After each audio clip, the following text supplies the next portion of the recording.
All right, so I think it's streaming.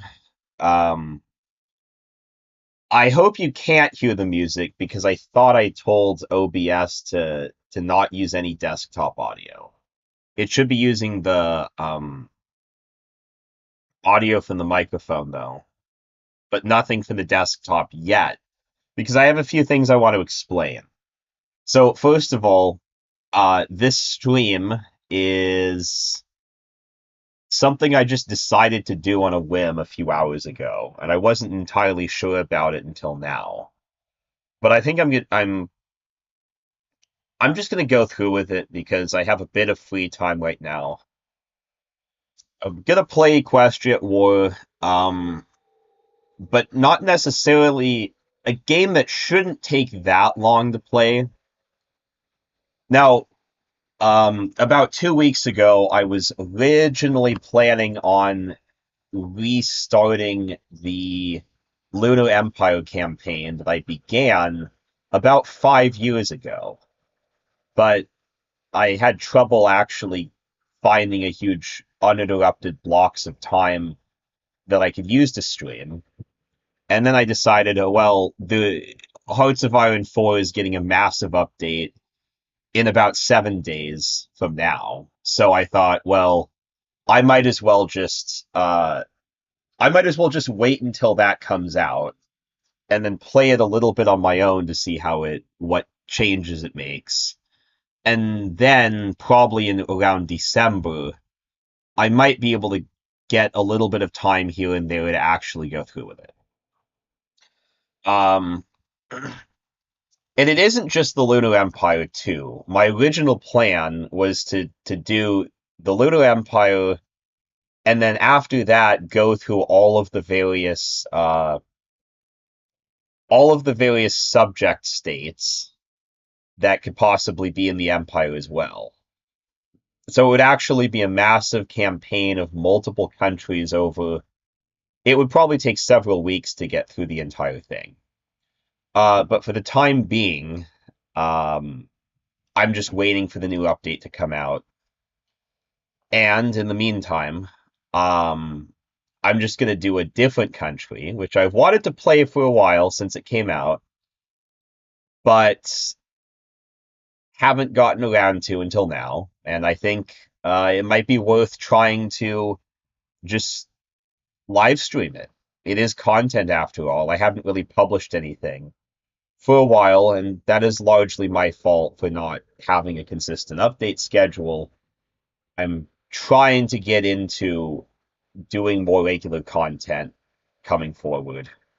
And I don't expect anyone to watch this live because, I mean, if anyone does show up, it would be good, but um, I don't really expect anyone to watch this live. People usually don't watch these live anyway.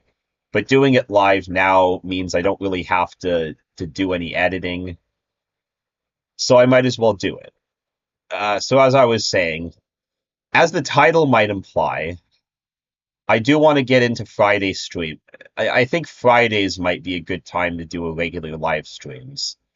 Although this particular Friday, tomorrow, I mean, I don't actually have time to do anything. I have other obligations on Friday of this week, so I'm recording this on Thursday, but I do intend to try to get Thursday or Friday uh, streams on a regular basis going forward. Um, and as the title implies, I mean, even though I'm going to be playing Equestria at War, I'm not going to play the pony countries. I mean, everyone knows the pony countries, a lot of them are woefully outdated, very little in the way of content, and a lot of the spoilers, well, teasers, I mean, for upcoming content doesn't exactly impress me. So we're going to be moving on to some of the non-pony countries, which probably don't get enough attention. And by not enough attention, I don't mean like the 87th Griffin minor that has a focus tree larger than that has a focus tree larger than any of the majors in the vanilla game. I mean some of the other more exotic species. like the ones featured in the new update that recently came out a couple of weeks ago. The cats and dogs featuring cats and dogs. Although this picture, I think it's just cats, and there's griffins over there that are about to be shot at. Um, yeah. Um,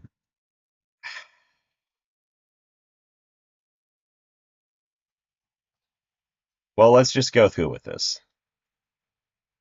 It's not really generating ponies. It's more like it's degenerating the ponies and recycling their components, but whatever. As far as I can tell, there is only one nation of the game, at least at the beginning, that is ruled by cats. It is this country right here, the Kingdom of Abyssinia. It is located in what basically passes as EAW's version of the Middle East. So I will show you a little bit of what the cats are like. We have some footage to show you exactly what we're getting into. Now, again, assuming that the desktop audio is... Actually, no, I think I have to actually click on the country and then...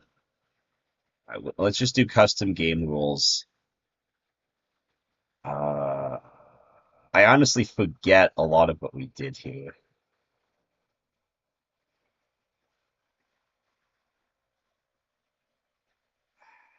No, we don't need custom game rules. All we really need is to just... we just need to change what Wing Barty's going to do. Actually, no. Let's just do custom game rules. We need to specifically... Wing Barty.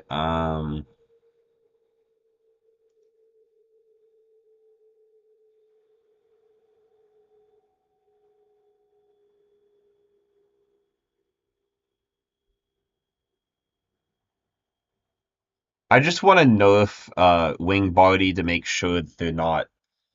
If we end up having to fight them, because we very well may have to fight them, to make sure we don't get totally destroyed, because I'm not an expert in this game. Anyway, I think it's probably good enough.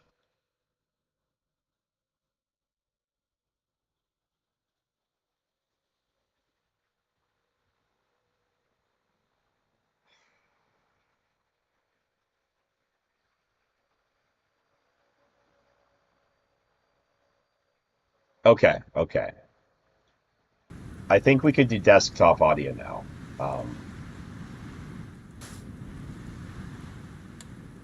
Well, as I said before, I mean, this country is more or less EAW's equivalent of the Middle East. And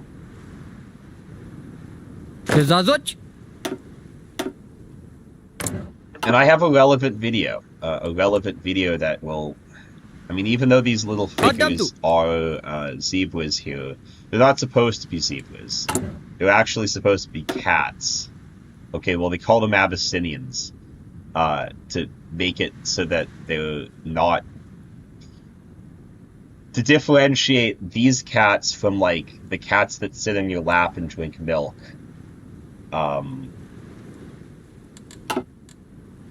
I'll just show you what these cats are like so that you kind of understand what exactly we're talking about here.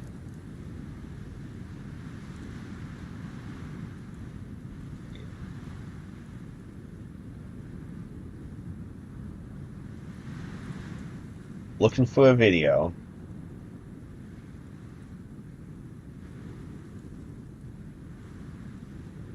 Actually, I'm going to turn off desktop audio because I want this to be a surprise.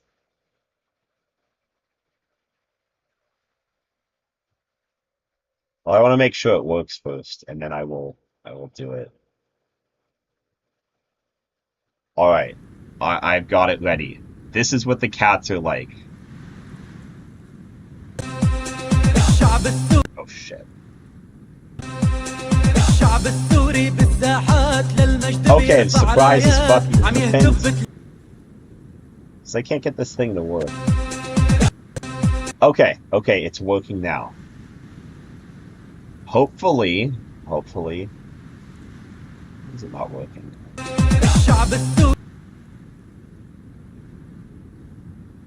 Okay, it's gonna take a little bit longer to get it to work.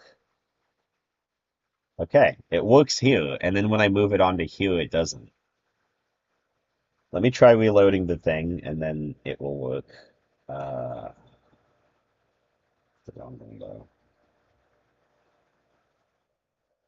Here we go, it works.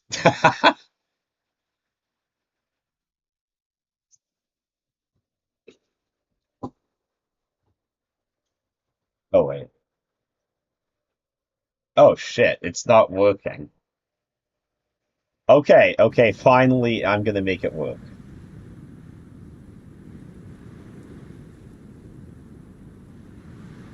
Alright, it's finally gonna work now. الشعب السوري بالساحات للمجد بيرفع رايات عم يهتف بثلاث كلمات الله وسوريا وبشار كنيسة وجامع متحدين والمحط بعنوان الدين وملايين السوريين وما بدهن إلا بشار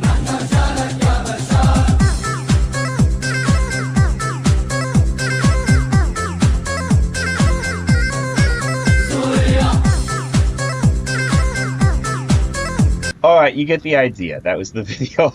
I wanted to work that video in, and it seemed like it would be better in my head. But I kind of spoiled the surprise. Now, obviously, this is not the original video is not al-Bashar propaganda. I mean, you can tell with, like, the awesome face that this was just an animation meme from, like, the late 2000s.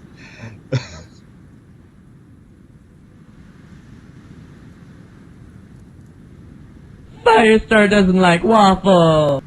That was the original premise of the video. Is there something else I was gonna do? Yeah, there's one more video I'm gonna show, but I'm gonna wait for a couple of minutes. I'm gonna get into the game first. I mean, I kind of promised I would actually play the game. Yeah, and then do that. So another reason why I decided to stream today was because I wanted to test a microphone. A couple of weeks or months ago, I forget how long ago it was, I bought a new pair of headphones, and they just happened to have a little microphone attached to them. I have no idea if the microphone I'm using now is part of the headphones, or if it's part of the laptop. But either way, I just want to test the microphone. Different from the microphone I usually use when I'm making videos. I don't think the audio quality is nearly as good, but I do want to kind of prove that I can actually use this, I guess. At least as a backup. And there's plenty of text that can be read in a mod like this. Because EAW is... I mean, if anything, it's basically just a fan fiction with some video game mechanics attached, as opposed to being like a video game with some fan fiction attached. So there's plenty of stuff we can read, including that little welcome message that showed up, if I can find it. Okay, here we go. No, not the wiki. The welcome screen, here we go. Kingdom of Abyssinia, 1007. As your final act before... Oh, just before I start reading, I do want to... another disclaimer, I'm kind of recovering from a cold right now. And it's probably a good thing I didn't go forward with trying to do the Lunar Empire campaign, because I ended up getting really sick. I am recovering from that, but still not like 100%. So it might be noticeable in my voice compared to other videos.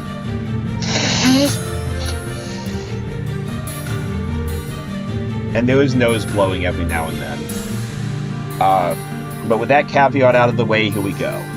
The Kingdom of Abyssinia, 1007. The Feline Domain. As her final act before her final death, Bast granted us the gift of sapience, the three scriptures, 138. While most cat species around the world are little more than animals, one species on the Abyssinian Peninsula is fully sapient. Unlike their less intelligent relatives, they stand on two legs and are capable of speech. They founded some of the oldest civilizations in the world almost 3,000 years ago, but little is known about this long-forgotten age. The modern kingdom of Abyssinia can trace its origins to its legendary formation in 107 BLV by the Clawmonic dynasty, which still reigns in the present day, being one of the oldest royal dynasties in the world. However, their rule was not continuous, and as in 750 ALV, the dynasty was deposed by their rivals in the Catwi dynasty. At that time, Abyssinia had been long in decline before it became a submissive tributary under Saddle Arabia. The Catwi dynasty promised a revival, but instead a dark age began as the nobility asserted their power.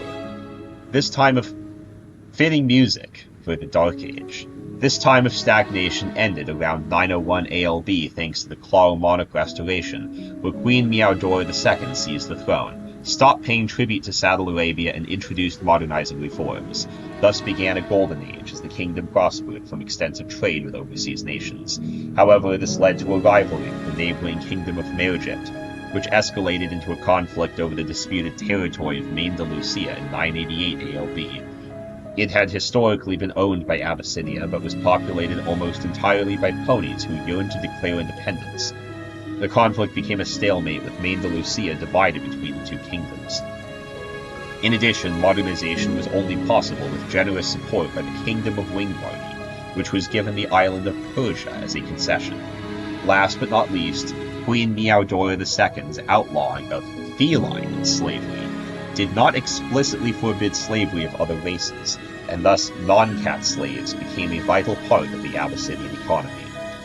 After his coronation, King Gomez was ready to deal with these problems and ensure the continuation of the Golden Age. Unfortunately, it swiftly ended with the arrival of the Storm King. He conquered all of Abyssinia despite fierce resistance, sacking and burning cities. After capturing Panthera, he left the royal family unharmed but emptied the treasury, which meant the kingdom could no longer afford to import food. In the meantime, Wingbardy seized the port of Katrin to secure their interests, and slave unrest grew to critical levels. All this pressure was too much for the king to handle, and he has now sunk into melancholy. I'll make a joke about that later on. The situation is chaotic and desperate, and there is conspiracy brewing in the shadows. Can the venerable Clawmonic dynasty handle the crisis, or will its bloodline finally be extinguished? It's in the region of northwestern Zebrica. Oh, wait. Northwestern Zebrica, not northern Zebrica.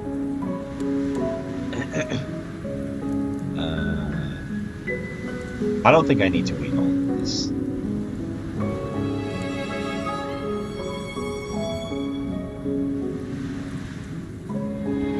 Or should I? I'll just go ahead and read it. Northwestern Zebrica has a long coastline stretching from the southernmost tip of the Arabian Peninsula to the northernmost point of Abyssinia. The northern half of this coast is arid, as the seas bring little rain and hot, dry winds blow frequently from the Zephira Desert, while the south is more temperate and lush. However, the eastern half of the Arabian Peninsula is covered in desert due to rain shadows from the mountains, while the rains of the Arabian Sea go east towards Mysia. As the majority of the northwest is dry, the population of cats, horses, ponies, and donkeys is concentrated on the coast and along fertile rivers which flow from the mountains. The latter is especially true in Meregypt, as the Grand Nail River flows through it, providing a vital source of water in the dry sands.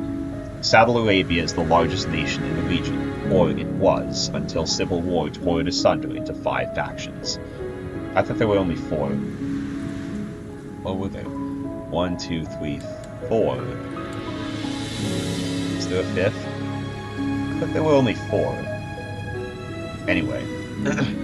The horses of Saddle Arabia were once hegemons of the entire West, but centuries of dependence have seen their empire crumble. Northeast of Saddle Arabia lie Asteria and Ansara, nations of warlike donkeys, while cats inhabit the mountainous kingdom of Abyssinia. Male Egypt is populated by ponies, cousins of equestrians, as is the area of Main Lucia, which is partitioned between Abyssinia and Male Egypt. South of the donkeys is the Emirate of Yemen, which broke off from Saudi Arabia many years ago. Half of the region avoided the Storm King's fury, while the other half was plundered by him. While Saudi Arabia was still united, its modern and powerful army was able to match the Storm King's host, and they protected the donkeys, who were still in their sphere of influence. Abyssinia, Male Egypt, and Yemen were not as lucky. The Storm King wreaked havoc in their lands, taking everything that was worth taking and savaging the rest. I thought it said salvaging, which didn't really make sense. Abyssinia in particular suffered greatly, as they proudly attempted to resist the Storm King, but to no avail. The Storm King has since perished, and now would have been the perfect time for Saudi Arabia to reassert its former dominance. Alas, internal unrest reached a boiling point, and the once powerful and wealthy nation is now tearing itself apart. The donkeys are now left without a protector, but are also now free to pursue their own foreign policy. Yemen, Abyssinia, and Male Egypt must focus on rebuilding what was destroyed, but all three of them have poor relations with their neighbors. The Griffonian Kingdom of Wingbardy has a small holding in Abyssinia and may seek to expand its influence in the region. And after Saudi Arabia reunites, the mighty giant will awake and look outwards. If the other countries in the region remain weak and divided, they will be able to do nothing to stop them. Okay, I think that was my best documentary voice. Now on to the Kingdom of Abyssinia. We have the leader, Gomez Marconen. I think he was a character in the IDW comics, which I never read. But the thing to keep in mind about EAW is that they like to take inspiration from all kinds of sources, like the EAW comics, or them's fighting herds, or in some cases, even just like, they've started copying some of the Gen 1 stuff too. But the thing about the EAW devs is that they always kind of do their own thing with stuff. Which, I suppose they can do that, but a lot of it does... I'm not entirely impressed with the way they adapt their source material. I'll just leave it at that. Anyway, so we got Gomez. And then we got a bunch of national spirits, and they're all bad. Legacy of the Storm. The Storm King's recent invasion completely devastated our country. His army burned down and looted many cities, despite our best efforts to defend them. We tried hiding our treasures from him, but he was no fool and managed to find them, taking everything valuable for himself. Afterwards, he left us alone to lick our wounds.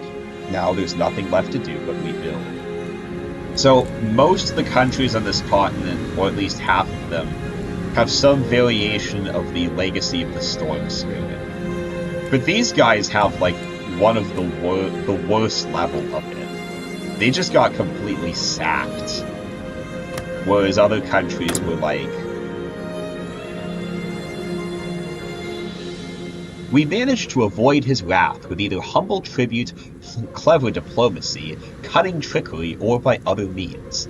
Although we lost much of our treasury and many of our prized artifacts, the Storm King was content with leaving us alone for the most part.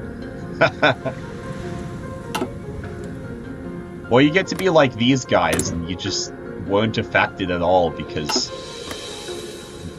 you just, it wasn't worth conquering. Or you're like these guys and you literally defeated them. But anyway, the Unequal Treaty, Queen Meowdora II signed a treaty with Wingbardy, stipulated that Abyssinia temporarily leased the island of Persia in exchange for development aid and trade agreements.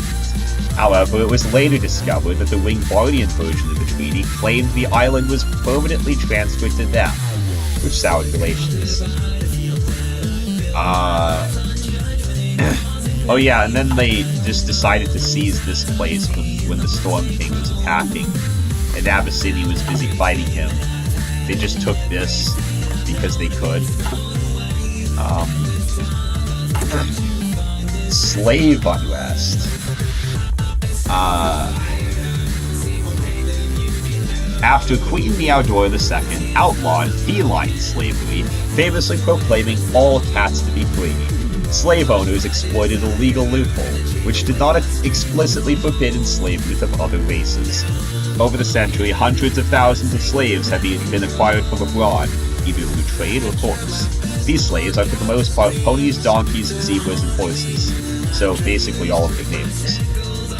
Following the Storm King's invasion, many of them rose up against their owners, starting a spiral of deadly violence that could escalate out of control. Paralyzed government. Traditionally, an absolute monarchy ruled by decree, but King Gomez's poor mental state has resulted in the government being left completely idle, unable to do anything without the king's approval or command. Normally, this would be enough of a problem, but in the current time of crisis, decisions are urgently needed, and yet no one makes them. As a result, Abyssinia is becoming increasingly chaotic, and the aristocrats are beginning to question Gomez's ability to rule. Risk of famine. The Abyssinian Peninsula is a dry region, largely unsuited for agriculture, with many cats in the countryside still living as pastoralists. Worse still, arable land in the highlands is used for growing cash crops for export, such as coffee. As cats are also obligate carnivores, the rest of the arable land is used for cattle fodder. Cattle fodder. So cows exist in the game, but they're basically slaves. Okay. Before the Storm King's invasion, Abyssinia was perfectly capable of importing tons of meat from abroad, but with an empty sack treasury and ever-increasing internal instability, these imports have almost completely ceased. Food stocks are slowly but surely becoming completely empty. If nothing is done, starvation will threaten almost the entire populace. So yeah, I mean, things are pretty bad right now. Let's just look through the army. Local levy. I like to use the pawn icon for the small things to differentiate them from the bigger things. Crown guard. Should probably use a crown. So we know it's the crown guard. These are pretty good divisions, I guess. And the Highlander Regiment.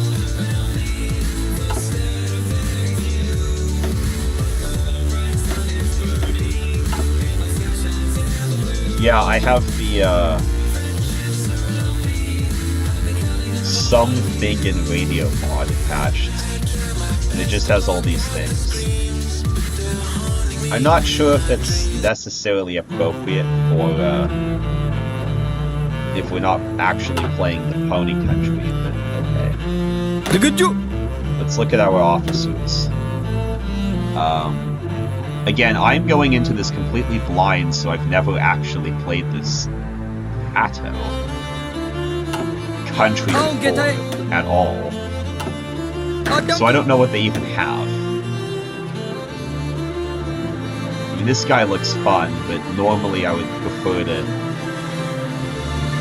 just put better generals in charge, and then let's just do this. This guy seems like the best one. And then look at the Navy. It's not a bad Navy for a country this size. And it's also kind of helpful that they just number them all instead of making up random ass names.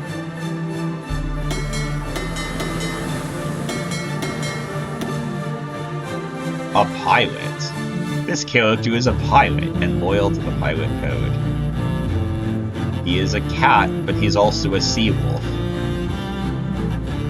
Inside. Alright.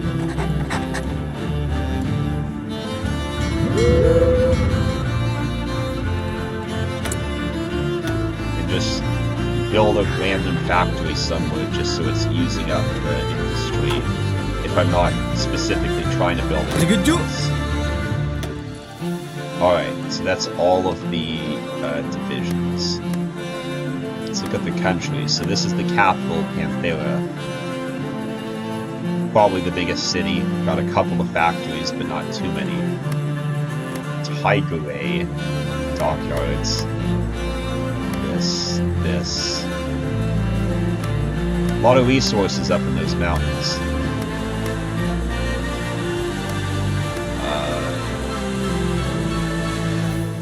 Okay, it's a core state.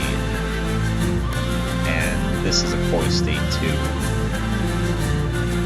They stole all of our tungsten. Not all of it, but a lot of it, I guess. Cat. Crystals.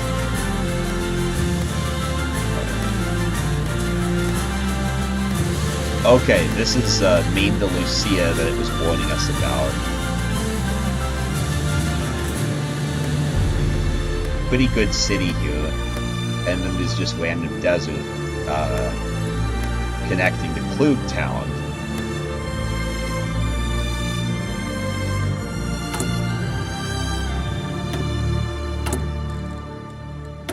I should just build... Would it even be worth it to build ships, right? I don't know. We don't have very much pony power, though. It might be best to... I don't know, we have plenty of convoys, I guess. Sure, let's just build a couple of ships.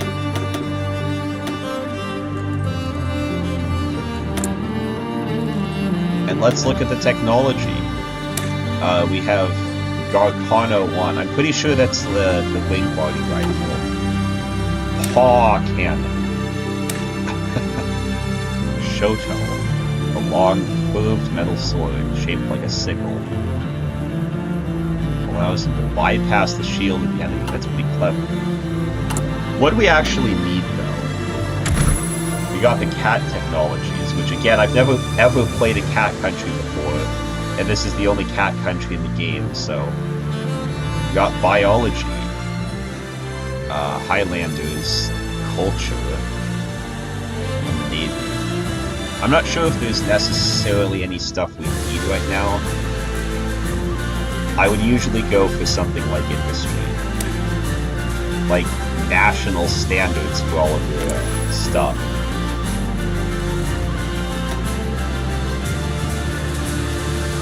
Early electromechanics. You could say it's unnecessary, but I just like to do it because it makes your ships better.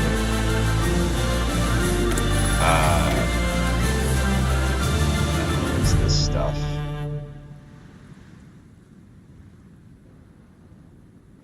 We need. And then maybe, I don't know, let's just start building trucks because we kind of need it.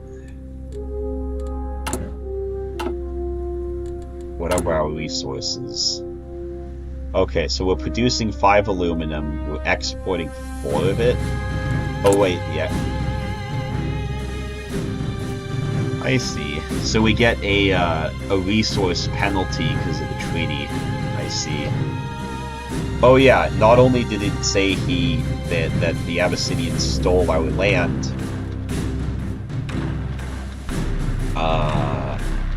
established a demilitarized zone, and Cat gave further privileges to Wingbardian businesses, exclusive mining rights in Cat. Okay. I don't... Oh, I see. Goes to the Kingdom of Wingbardy. Well. Okay, so we have a lot of aluminum, but a lot of tungsten, and... Do we have a lot of aluminum? Okay, all of our aluminum's over in this rebellious province over here. We have some crystals and some steel, but not enough, apparently. Because most of it's going to... Most of it's being exported, I guess. What's our trade law? We're stuck on free trade. Well, we're in a pretty bad situation, I guess. And we also have a slave-based economy, which has various penalties, but at least it's only 25% consumer goods, which is equivalent to partial mobilization. We are industrializing, so it's not like we're completely backwards. Modest illiteracy, and some poverty. Substantial science base is kind of surprising, I guess. Anyway. Okay, I was wondering if we could get oil in this area, because it kind of seems like there should be. There is, but we need better mining technology to get it. Wolframite deposits.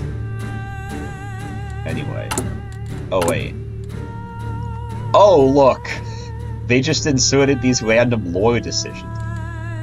I should probably save the game first, before going anywhere. Cat game. Alright, Guide to Bastism. The faith of Abyssinians is important, and as such, it might be wise to ensure you know it well. Bastism is a name commonly used by outsiders to refer to the traditional racial faith of Abyssinian cats, centered around Bast, a legendary four-legged sapient cat, who allegedly... Okay, the cats worship a cat god, good to know. Who allegedly overthrew the tyrant king Anubis of ancient Egypt, sacrificed herself to create the Abyssinian race, considered to be a dead deity. Bastism therefore focuses on following her way of life rather than praying for salvation or feeling divine retribution, because their god is literally dead. Core principle is the cycle of rebirth. A cat can live 9 lives before facing eternal oblivion and non-existence. Bast escaped this fate through achieving everlasting metaphysical existence by eliminating desire in the self. So this is like Buddhism, I guess. Priesthood, blah, blah, blah, blah. Non-cats following. There are several unorthodox variants of Bastism with few followers who put it differently, some even claiming she still exists and actively intervenes like a regular god. They are considered heretics, but they're not actively persecuted. Shouldn't all cats have spent their 9 lives by now? Well, you can make more cats, and so they haven't spent theirs yet. A guide to Abyssinian names. A simple guide to explaining traditional Abyssinian naming. Why do we need to know this? There are no surnames in Abyssinia. Each cat has 2 names, a personal name assigned to kittens at birth, and a patronymic/metronymic. Males are named after their fathers, females named after their mothers. This means lineage is difficult to trace by name alone. Some cats can have double names, the personal name and the given name of the parent being identical, though this is rare. Let us have an example. A male tomcat named Mewold Garfield marries a female lady cat named Grimalkin Arlene. Garfield and Arlene. References to the Garfield comic. They have 2 kittens, 1 male and female. The male name is given the personal name of Normal, and the female given the name of Highside. Thus, the name of the male kitten is now Normal Mewold, while the female kitten Highside Grimalkin. It is important to know the concept of families and dynasties still exists in Abyssinian culture. However, only noble and royal families have distinct names, which are never included as part of an individual's full name. For example, one could say Gomez Makonnen of the House of Clawamon, but calling him Gomez Clawamon is wrong and a diplomatic faux pas often done by Wingbardian diplomats unfamiliar with Abyssinian culture. Names are traditionally recorded by Bastist priests and stored in temple archives. However, the expansion of state bureaucracy meant the state itself. That explains things. Not really. I mean, it's interesting lore, I guess, but it's not necessary to play the game, is it? I would assume not. Anyway, let's play the game. So, you have this focus tree. Normally, there would be at least 10 focuses so that you could get to the continuous focuses thingy, but instead there is only 1. There is nothing we can do. With no political decisions being made, it is hard to take political actions, let alone have the nation focus on anything. Effect. This focus has no effect. Changes in the world situation will not affect this. Usually it would say changes in the world situation may affect this.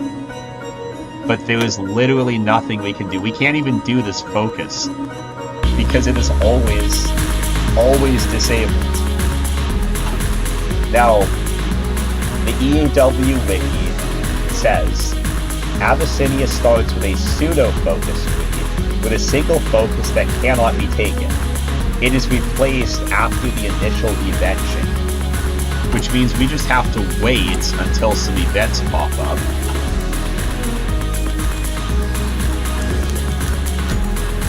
An event has popped up. Reliving the past. The steel battering ram pounded upon the gates of the royal palace and shattered them. A gray ape-like head. Just want to look at the... I wanted to make sure that the stream was still doing okay. It is okay. A gray ape-like head with a horned crown peeked inside. Hello? Anybody home? It was the Storm King. King Gomez embraced his wife and consort, Queen Morticia. Okay, I was kind of wondering. Apparently they're named after the Addams family, characters from the Addams family. As the towering armored Yeti walked inside accompanied by his masked soldiers. Hope you don't mind me letting myself in, but I would practically own the place already, don't I? He said with smug and casual smoke and bowed low. Your Majesties, King and Queen of Abyssinia. You should surrender. Now. The glow of the burning city of Panthera shone through the gates. Gomez sighed deeply as Courtiers stared at him, then slowly took off his golden crown and began. Storm King, you have conquered this nation, Abyssinia's yours. The Storm King took the crown, then immediately crushed it. Thanks for the offer, but I'm not really into the whole ruling. You folks can keep Abyssinia. Gomez blinked in confusion. What? I know I call myself a king, but frankly, monarchy just isn't my thing. You take over one country, next thing you're dealing with taxes and committees and retirement packages. With his large hands, he molded the crown into a food ring, which he put on one of his 3 large fingers. No, I don't want Abyssinia, just its riches. He leaned closer to Gomez, who reflexively shielded Morticia from him. The treasure vaults of Abyssinia are filled with strange and exotic wonders, so they say. Magical artifacts, flawless jewels, golden trinkets. I'd like them all, please. You want our wealth? Gomez asked. Running a whole armada is expensive, you know. You wouldn't believe the upkeep on all those airships. You can't, Morticia shrieked. Abyssinia is a trade nation. We need our wealth to import crops, feed our citizens, build our homes. Please, you must leave us something. Storm King frowned melodramatically. Oh, I will. After I empty your vaults, I'll leave you alone. Well, you can't. Wait, you can't. We'll have nothing left. Why have you destroyed Abyssinia? The Storm King grinned in a way Gomez would forget. Because it was next on my list. This is some great writing, actually. Although I can't help but wonder, did the EAW writers write this themselves, or did they just rip this from the comics? A typical awakening. King Gomez snapped awake in his bed and realized it had just been the same reoccurring dream again. Or nightmare, except it didn't make him feel anything anymore. He groaned and looked at an ornate grandfather clock that stood near the bed. It was 4 in the afternoon. He had slept off for 6 hours. Slowly, I do that too sometimes, except usually more than 6 anyway. Slowly, he pushed himself up, yawned and rubbed his burning eyes, and he simply sat there, staring into nothingness. After glancing at the door, which appeared to be locked, he lowered himself onto the floor and crawled underneath the bed, digging up his secret stash of fresh catnip leaves. He put a pawful in his mouth and chewed on it. He purred and rolled on the floor as his pupils dilated and he felt alive again. The door opened. Gomez immediately pushed himself up, hit his head on the bottom of the bed, and quickly walked back out. What in the... Why didn't you knock? He mumbled with catnip in his mouth. His trusted right paw cat, Taizaz, Minister of the Pen, Scribe by Command, Degen Rees Moggy, stood in the doorway completely unfazed. I did, my king, but you didn't seem to hear it. I wanted to ask you if you finally decided when we can have a meeting. Gomez spat out the catnip and straightened himself. I haven't, not today at least. You can't postpone this forever, your majesty. I know, he replied and lowered his ears. Degen rolled his eyes. Also, I wanted to remind you that your wife has prepared a meal for you. She's been waiting for a while. Gomez's eyes widened. Oh, Tartarus, I forgot about it. He rushed out of the bedroom, running past his advisor, leaving him alone. Degen shrugged and headed back to his office. Late for dinner! Queen Morticia sat at a large dinner table, refusing to touch her food while she waited for her husband. She knew that he was probably sleeping and regretted not being able to sleep at the same time due to his changed sleep schedule. At least he usually woke up in time for dinner. King Gomez barged in the room. I'm sorry, I forgot about this. But we have dinner every day. Yes, doesn't matter. What are we having today? In solidarity with our hungering subjects, we are only having a little bit of kibble. I even arranged for a cat to take a photograph of our meal so it could appear in the newspapers, but he had to leave after waiting for an hour. Gomez groaned and rubbed his forehead. That's my fault, sorry. Morticia forced a smile. It's fine, we can still enjoy the meal. The catnip was making Gomez's mind foggy. Sorry, but I'm not really hungry. But you haven't eaten since yesterday. I know. There was an extended moment of silence as Morticia looked at her husband with concern. Things were only getting worse and worse, she thought. My darling, you need help, you're sick. Am I? Or do I just see things more clearly than others, he muttered. Morticia sighed. I understand you better than anyone else. I can tell something's wrong, and I want you to have it again. Gomez stared blankly into his kibble and replied, there's a decision, so I'm going to save to make sure I make it. If I mess this up, I can come back later. But I'm not sure what to do. I'm fine or I don't need help. Let's do I'm fine.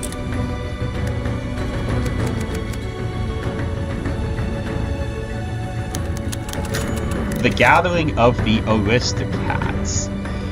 The decrepit stone mansion of the Catway dynasty was an unusually quiet place, yet now it was filled with hundreds of cats, most of whom were servants. A dozen litters, including elaborate palanquins as well as sedan chairs, were waiting for their owners outside along with their slave carriers. A few of the slaves, who were horses and ponies, were not carriers but steeds, and used the opportunity to relax and take off their saddles. In the meantime, the nobles had all gathered in the conference room. The owner of the mansion and the host of the meeting, Katrina of House Catway, was filing for claws. One of the aristocrats coughed. It is impolite to keep us waiting, Katrina. Sourpuss muttered. I'm not going to pronounce the whole name. Katrina admired the sharpness of her claws and smiled. I am the host of this house, and I decide when the meeting takes place, and it starts now. She turned to look at the nobles. At least half of the most important aristocrats in the kingdom had gathered here, all of them supported with blatant vote. I am glad all of you accepted my invitation, as we need to decide our next course of action. Thankfully, I have the perfect plan to depose our indecisive king, who is clearly unfit to rule. You always promise us the sun and the moon, Tardar replied dryly, but you are no alicorn. Not yet, Katrina thought, and wondered if Tardar really was always this grumpy, or if her face was stuck in a perpetual frown. Unlike Gomez, I keep my promises, dude Tardar. Now listen, I have much to explain. 5% change in the popularity of supremacy. The Communist Party is called Angry Slaves, and their leader's name is Sharp Spear.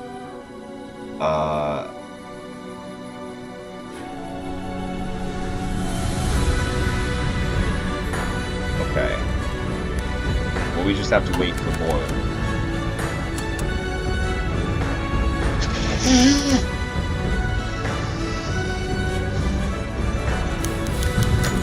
Blackmail material. Degen walked to his office and opened the door, lighted the rising morning sun, shone through. Found a figure sitting on his chair.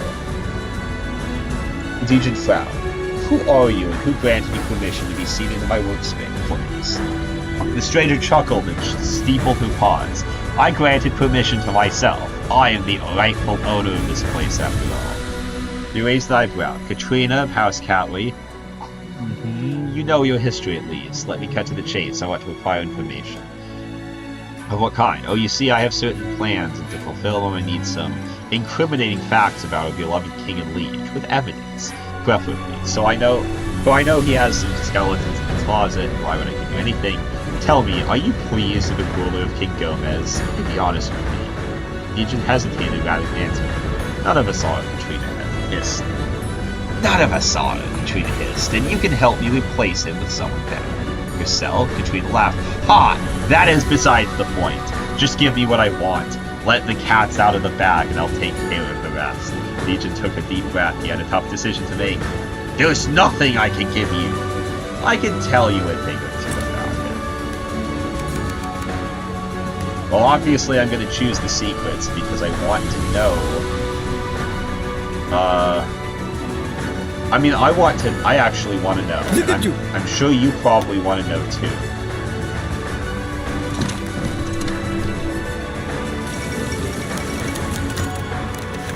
So this is what the newspaper looks like. We don't care about the event, of course, because it doesn't concern us. The Abyssinian aristocrats had the privilege of convening the Council of Nobility to discuss important matters related to the kingdom. As the purpose of the council was to offer counsel to the king, he was required to be present. The council had gathered only a few times after the Storm King's invasion.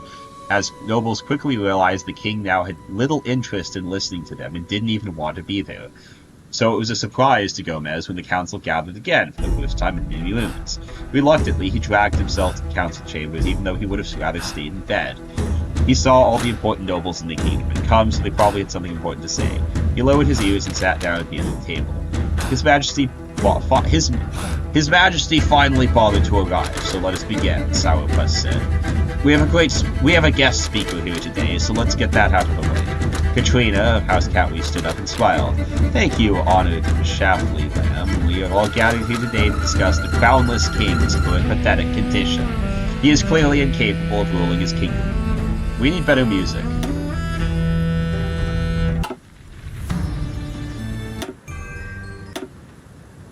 Treachery. That's a good song. Fitting song title for this. Thank you, honored Safheef Lamb.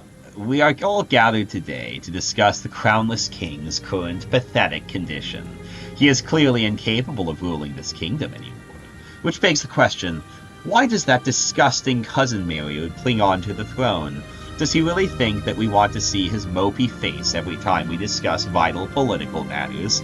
Some nobles laughed, while those who were loyal to the king frowned. Gomez himself appeared unnerved but remained silent. Katrina continued, I have also heard he's obsessed with catnip. He can't get enough of that stuff.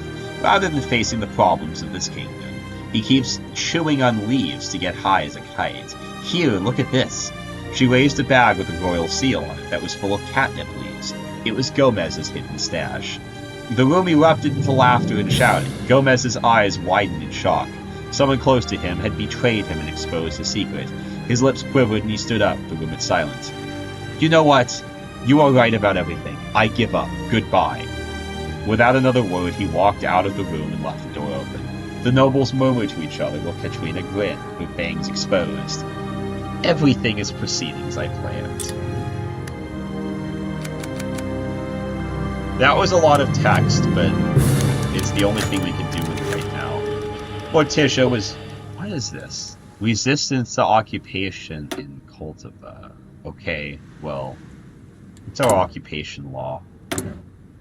Local police force. Apparently we don't even have garrisons.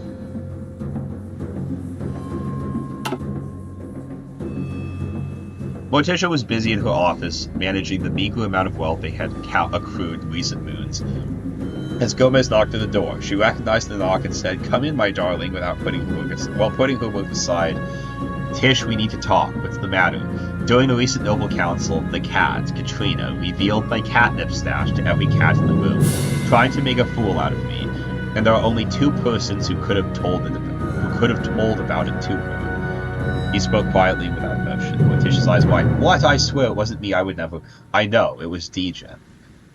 He's been by my side since the beginning, but now even he has gotten sick of me. Who knows what else he told Katrina? What if he told her about He suddenly covered his face with his paws. I can't deal with this anymore. I spent my whole life preparing for kingship, yet I have already consigned myself to the dustbin of history. Morticia stood up, walked next, and faced him. Gomez didn't look back. There was complete silence for a long time before Gomez finally said something. I think it's best that I abdicate. I think so too, because otherwise nothing's going to get done around here. The stream has been going for almost an hour and we're only a month into the game. The abdication of King Gomez. A large crowd of cats gathered in front of the royal palaces where to spread about an important proclamation had been made. The king hadn't even appeared in public much after the Stormking's invasion, so many were curious about what was going to happen. But they were surprised to see the king's right paw cat, Dejin, walk outside the palace's balcony. He held a paper and cleared his throat before speaking. The crowd went silent. The king has made a very important decision, which will now be revealed to the public. Yeah, the blurb is part of the dialogue. He is in no condition to hold a speech, so I will do it on his behalf. Reading what he has written, he raised the paper and read, My beloved subjects, after much deliberation, I have finally made a painful but necessary decision. I declare that I have voluntarily abdicated in favor of my very beloved and dear wife, Queen Morticia. This I do with all my heart. I want you to understand that in making up my mind, I did not forget the country which, as King of Abyssinia, I have for 9 years tried to serve, but you must believe me when I tell you that I have found it impossible to carry the heavy burden of basic tasks of running a country and to discharge my duties as king, and I want you to know the decision I made has been made of my mind alone. It was for me to judge myself. The serious decision of my life is the thought of removing the enemy. And now we will all have a new queen. I wish we were in you and people who happiness and prosperity with all my heart. Long live the queen. The crowd remained silent, appearing shocked and confused. However, one of the cats grinned. It was Katrina. Long live the... It was Katrina. Oh, I thought it was long live the queen. Okay. Minus 100 political power, which we barely have any of now. In fact, I think we're running... Okay. I thought we were on a deficit. No, but we're close to it. If we actually had a focus, we'd be running a deficit.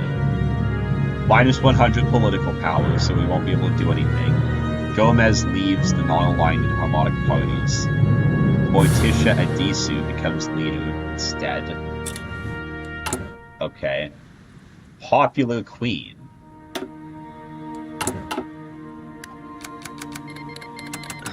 Paralyzed government has been removed because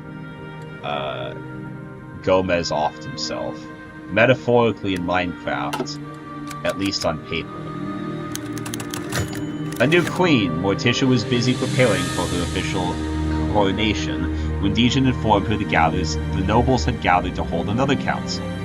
However, they hadn't invited her. She barged into the council chambers and saw it was indeed full of aristocrats. Worst of all, Katrina of House Cat was there as well. What's the meaning of this, she asked. Why wasn't I invited? Why should have we invited you? Why should have we have invited you? Tardar replied. You're just a consort of the former king. What? I am the queen. Calm down, sweetheart, Katrina purred. Well, Gomez designated you as his successor. Your claim to the throne is very weak, as you are his cousin. The nobles have decided to hold an emergency meeting to elect a better candidate for the throne. And who could that be? Morticia asked, knowing the answer already. Me, of course, Katrina said, and laughed. I am a direct descendant of King Felibella. And the nobles are quite sick of Clawmon rule. Besides, your ancestor deposed my family in quite the illegal fashion. The Catways were the ones who seized the kingdom without any right to do so. Tisk, how about we leave history to the chroniclers? What matters most is at the present moment. Let us proceed with the vote. Every noble who wishes for me to succeed Gomez to the throne, raise your paw. A majority of the nobles did so. A few did not, and they looked at Morticia apologetically, powerless to do anything. Then it is decided, Katrina said, and clasped her paws. Unless you'd like to contest my claim to the throne, Morticia, in which case I'm sure my supporters would imprison you immediately, right here and now. Morticia glared at her. She did not want to start a succession war to cause even more suffering for her beloved subjects. You've won, Katrina, she hissed. Enjoy your reign. Long live the queen. Add weak clawmonic resistance. Katwe dynasty becomes the ruling party. Public elections will not be held. Katrina Tabby becomes a field marshal. Changes the national focus tree, as it gives us a real one. Okay, so now we have Katrina. Blah, blah, blah, blah.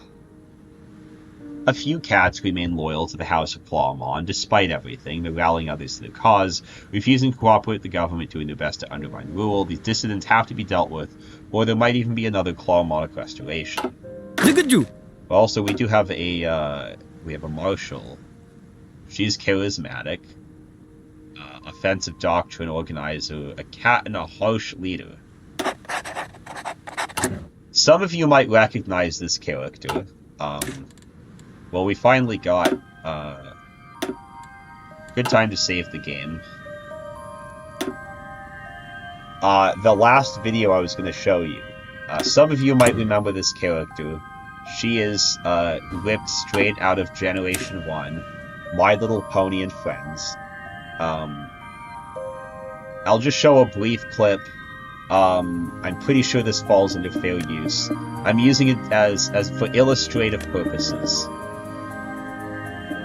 Okay, but first we have to turn off the EAW music. Then we go to YouTube, and we get to do... yeah. I want you to be my slaves! No! If I spare the rainbow, will you be my slaves? No! Then say goodbye to baby moon dancer. Katrina, wait! Okay, so that's just a little taste.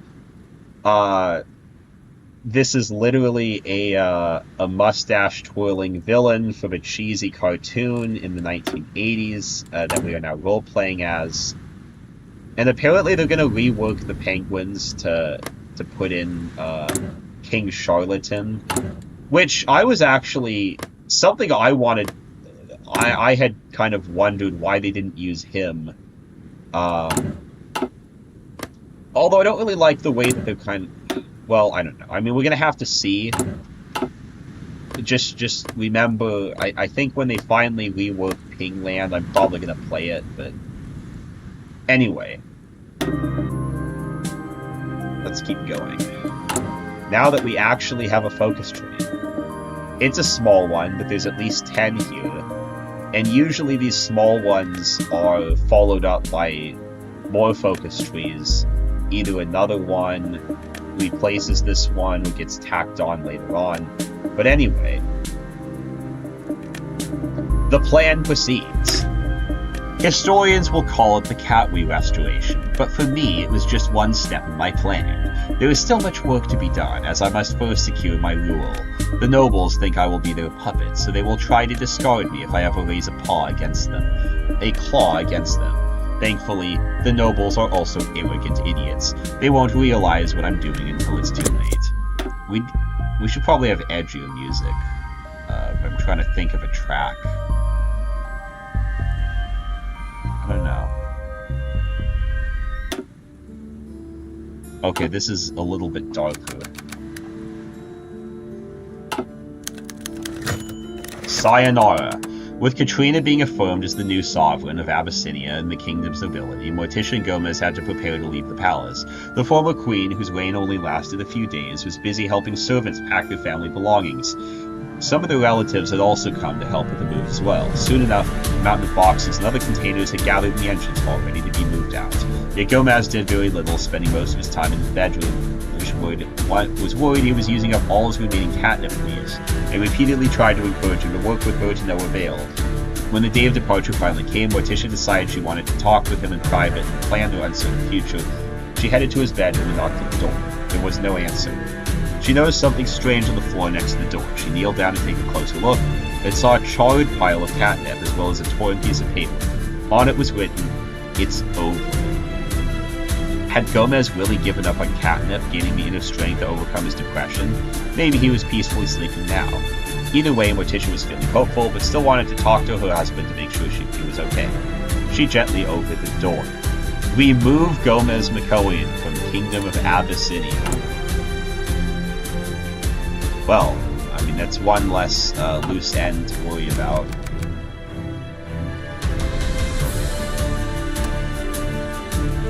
Is our Navy fully trained? Usually they are. How about the Army? Still a bit more training to do, but I don't know. Okay, there's an equipment deficit. Did I buy more? Why aren't we producing support equipment? It's usually something we should be doing if we're using it. And I thought we had some artillery too, so as soon as we get a factory, we should do that.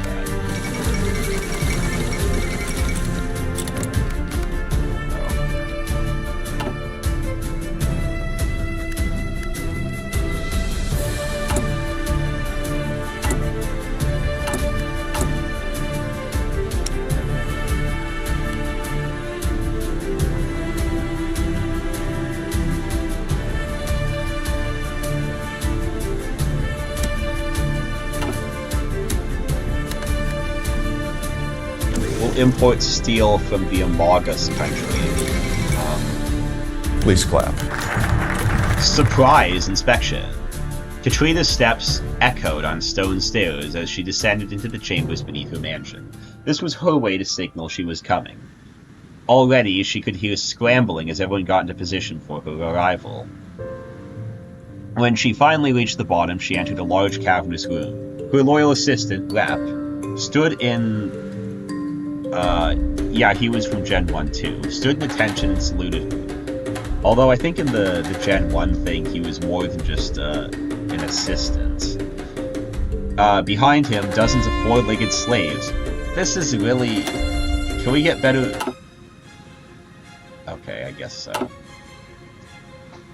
Dozens of four-legged slaves worked around a great machine, hauling carts full of green weed and operating many pumps, grinders, and levers, while armed feline guards looked over them. Katrina approached the two-legged reptile. "Hello, Rep. How is the production going?" "Milady, we've managed to produce 3 centiliters of the potion since your last check." The cat furrowed her brown brow. "Only?" The Rep's stoic expression faltered slightly. "There was, an incident with the slaves. I made sure it was dealt with." She bared her fangs. "And how did you punish them?" "I, took away their privilege of 1 warm meal a day." "For Bast's sake, they're slaves, Rep! They don't have privileges!" Now Rep was openly nervous. "Sorry, Katrina. I thought more drastic punishments were necessary." "Throw one of them into the pit later." "Yes, milady." Katrina groaned and rubbed her forehead.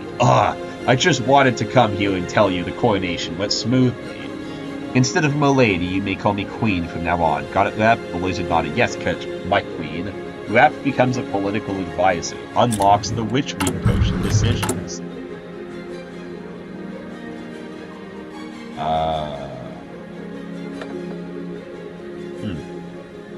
Weezmoggy. This is an actual cat.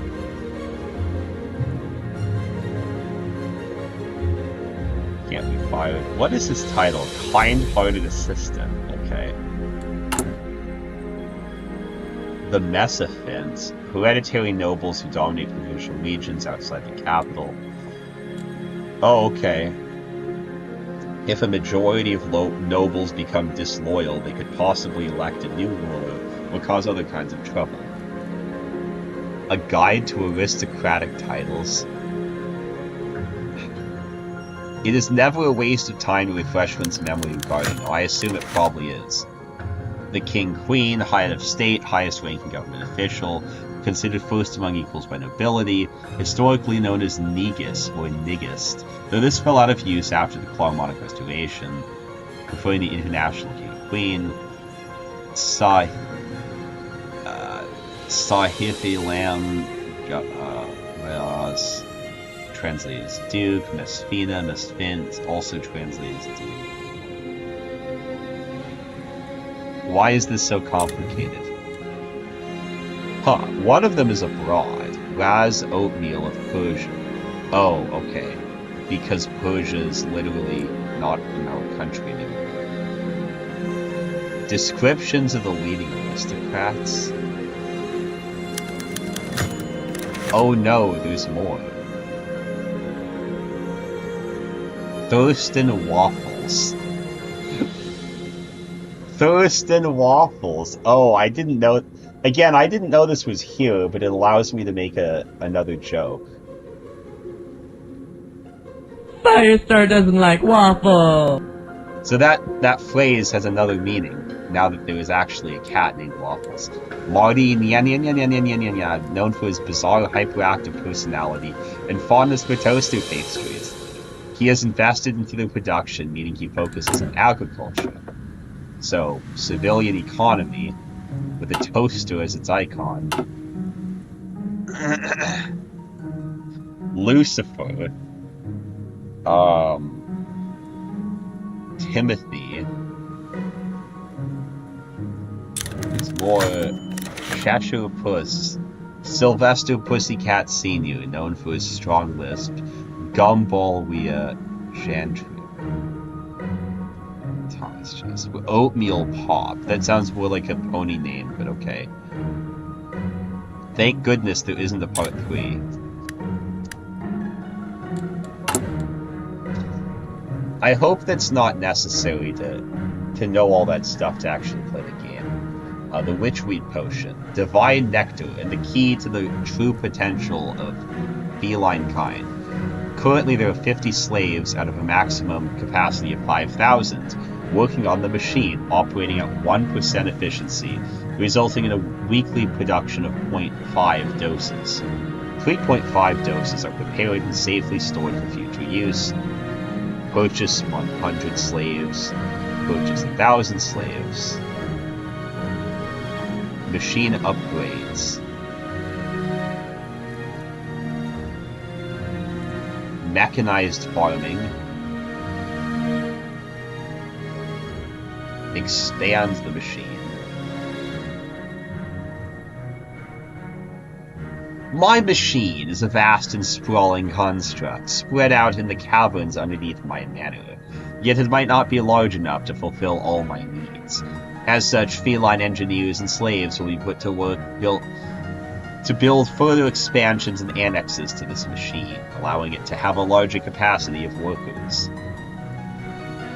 Okay, but what do I need to do right now to secure my rule? Oh, wait. Okay, so a lot of these places have...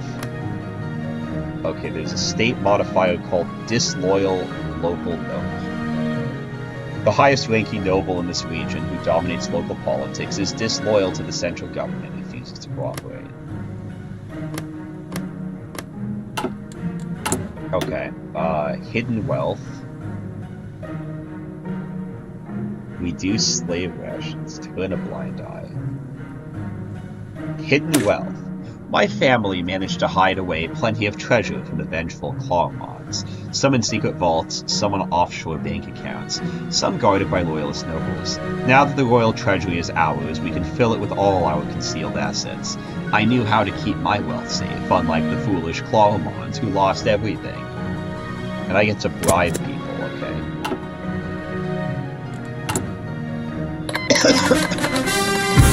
Oh, I forgot. I had the NFL music on. I mean, there's an app that does that. But honestly, I think it's probably more annoying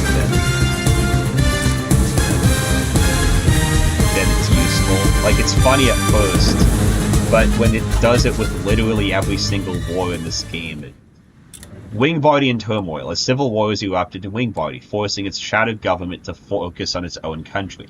As such, all its overseas territories are left undefended and are vulnerable, especially our former lands. There is no doubt that by taking over Katrin, we will be antagonizing the Wingbardians. However, most of our general staff are confident the Wingbardians are in no position to strike back during the civil war. In addition, we can prepare our defenses in Katrin should Wingbardy look to retake it after their civil war. Some argue that even if we have time to fortify ourselves, we'll still be disadvantaged should they return in force. All reports indicate the Wingbardian army outclasses our own, even if it were to be diminished by civil war. This is our chance. Seize our rightful land. if a majority of them are disloyal, 8 are loyal and 7 are disloyal. Although it looks like two of them might become, at least one of them will become, oh, the cat guy. Okay, because cat is cat here? I don't know. Okay, the Duchess of Cat is disloyal, but if we liberate Cat, then she will become loyal. And I think a slight majority are loyal now, but let's just save the game to make sure. Oh. Somebody actually commented on my stuff. Calling me furry trash and a filthy libtard. Someone commented on the stream.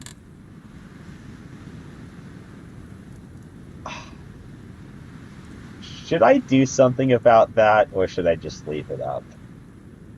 I don't know. I mean, I think it's funny, but YouTube might not. I'm gonna leave it up for now and just keep playing the game because I can. This is our chance. Seize our rightful land. Okay, so we retook Katrin. 4 fascist militia who now have to... Okay, they're gonna leave. They're gonna go back to the island, which we will eventually retake. Because I'm gonna send this guy over here just to make sure they leave. In support of liberty, Katrina watched as slave workers hauled numerous crates in the harbor onto a ship. Fitawari Humbert, the Minister of Foreign Affairs, stood next to her. When you meet the Wingbardians, Queen explained to the diplomat, tell them that this is a generous gift to the brave anti-imperialist freedom fighters of Wingbardi from the Abyssinian government. If they question the quality of these weapons, explain that this is all we had, as we have a shortage of them. Humbert nodded. Make sure to say they won't be in debt, and we don't expect them to owe us any favors. Our intentions must appear sincere and genuinely helpful. Again, Humbert nodded and said nothing. That should be everything. Any questions? Now Humbert shook his head instead of nodding. Katrina chuckled. I thought you were known to be an eloquent speaker, yet you just move your head. Did a cat get your tongue? Humbert groaned at the joke. No, your majesty, I am simply not in a talkative mood. I see. In that case, let me tell you something that may improve your mood. Loyalty to me will be rewarded. Do your duty without complaint and everything will go smoothly. Humbert raised a brow. Is that a veiled threat? Depends. Heed my words, and then you may consider it friendly advice. Katrina smiled, her fangs shimmering in the sunlight. The Wingbardian Liberation Movement is going to get an event. I just want to make a comment to that guy who, the guy who called me a furry trash and a filthy libtard in the chat. Okay, boomer. There we go. And we're gonna keep going. For maybe another, I don't know, 40 minutes or so might be enough. Cultivat. Seems like this is an open revolt or something. And we don't have any... Although I don't think it would really do much to have them there.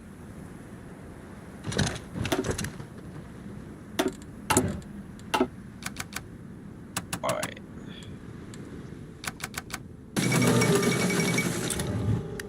There's a civil war going on with the changelings, but we don't really care about that.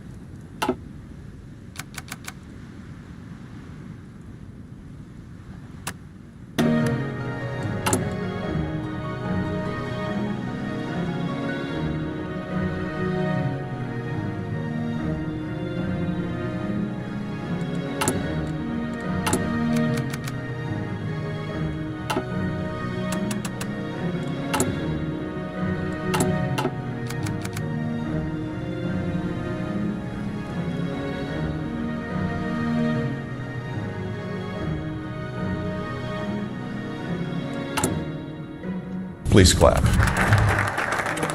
An influx of funds. The new Abyssinian monarch has donated her family treasures to the royal treasury. not only solving the liquidity crisis, but also providing the government with a substantial surplus. The surplus can be spent in many ways, either to benefit the nation as a whole, or to benefit the most powerful cats in the country. Bail out the Bank of Abyssinia.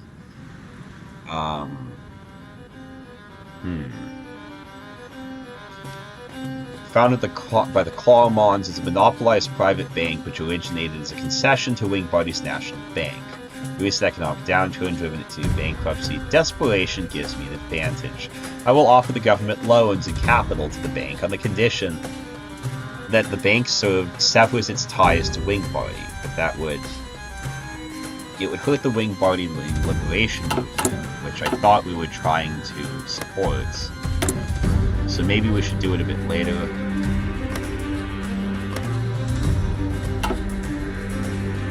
I mean, we mainly just don't want this guy to win, but once he loses, then we can deal with these guys. Turn a blind eye. Some nobles may become loyal. 9 are loyal and 6 are disloyal. I wonder if we can bribe you. Slaves are property and often end up being treated as such. Slave unrest is often fueled by mistreatment and abuse. All of which is technically not against the law. The Clawmons were displeased by this and used indirect means to punish or warn nobles for such behavior. But I will promise to do no such thing. That should please the nobles and anger the slaves.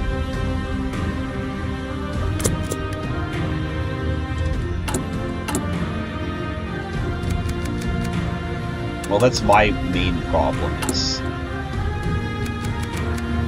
I mean, if we're role-playing as a cartoonishly evil,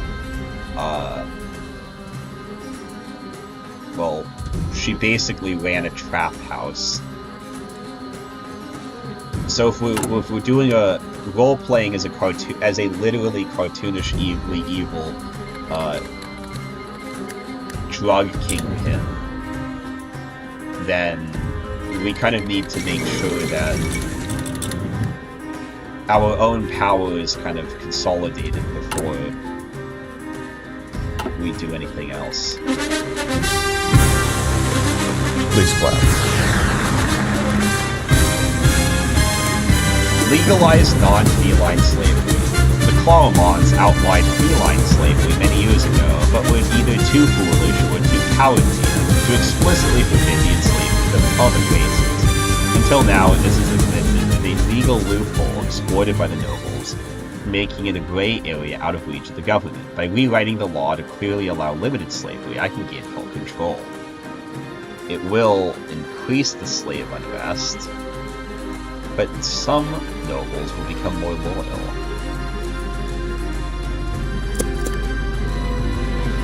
I mean, most of them are loyal now, but ideally all of them would be, like, unquestioningly loyal to me. I'll main the loose wakens. If nothing is done soon, the garrison will withdraw. Resistance. Okay. I don't know if there's really anything we can do at this moment in time.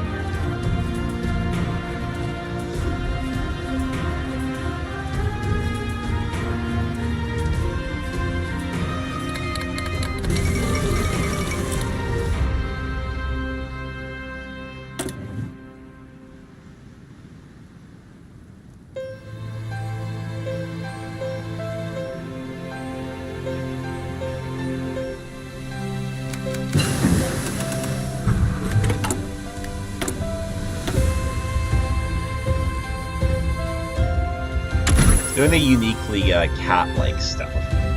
Good do. Mountaineers, biology, natural night vision, culture, vertical architecture.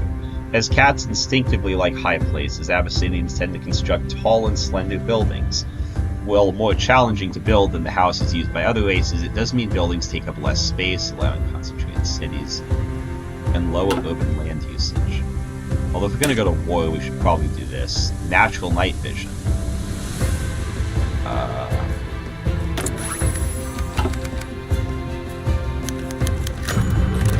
Yet another slave uprising.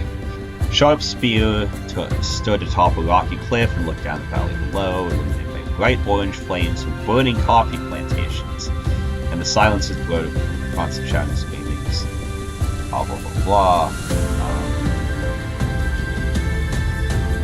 I don't want to read all that, to be honest. But it sounds like the slave revolt is getting worse.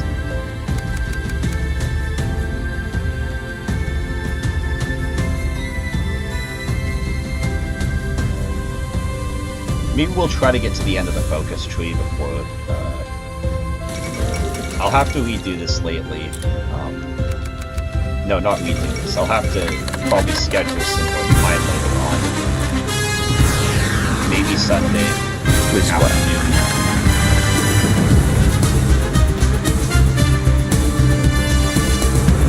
And if not, then it's Monday afternoon.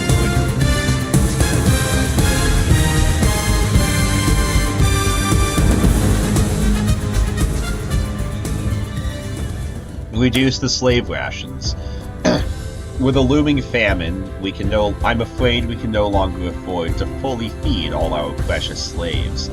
Cats take priority.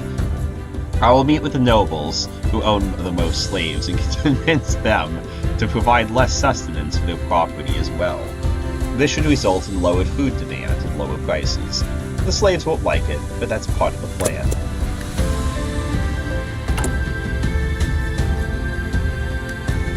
Have another research slot available.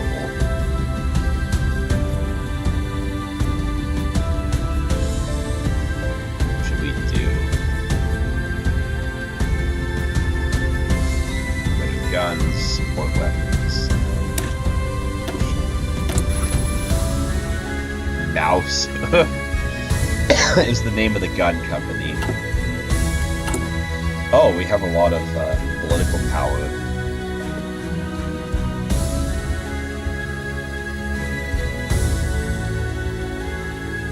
0% stability.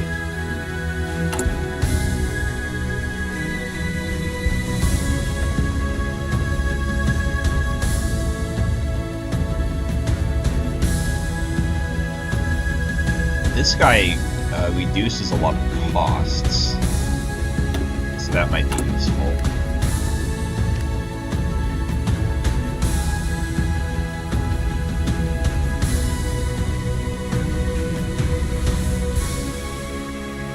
There's one thing all aristocrats love, wealth.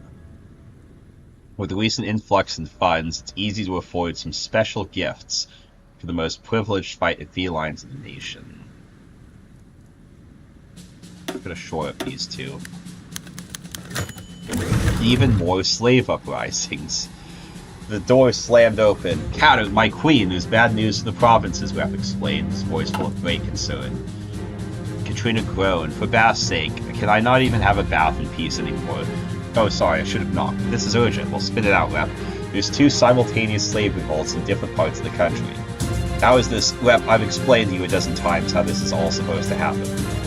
It's not just any regular slave revolt, it's a whole operation. They've even placed the fortress of Ampostle and Meowtake under siege. And they seem to be receiving help from Republican members. And I already knew they were well organized when they attacked Tigray. Aren't you worried? I don't think it was part of your plan to get overthrown by a rebellion. Why would I be worried? Not only am I in the middle of a relaxing bath, but them having centralized leadership means the movement will be easy to decapitate when the time comes. And, when's that?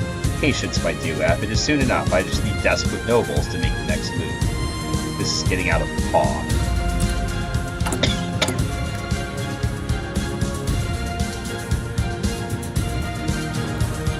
Okay, I was worried that something was going to happen.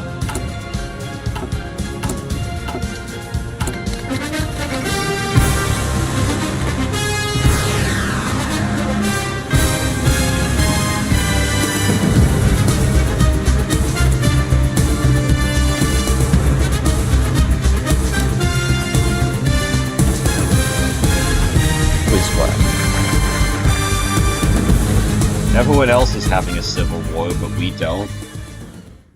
I mean, we don't exactly want one, but it's gonna happen eventually. Introduce taxes on cash crops.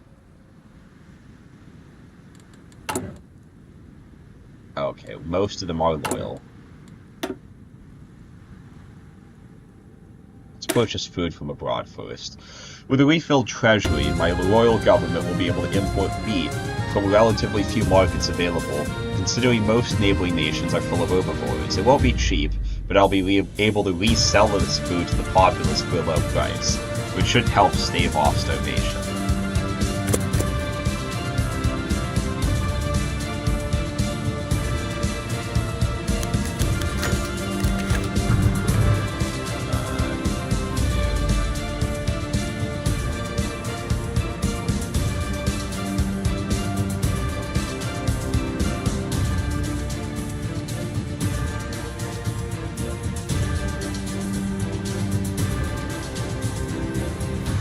I don't really want to read this whole thing.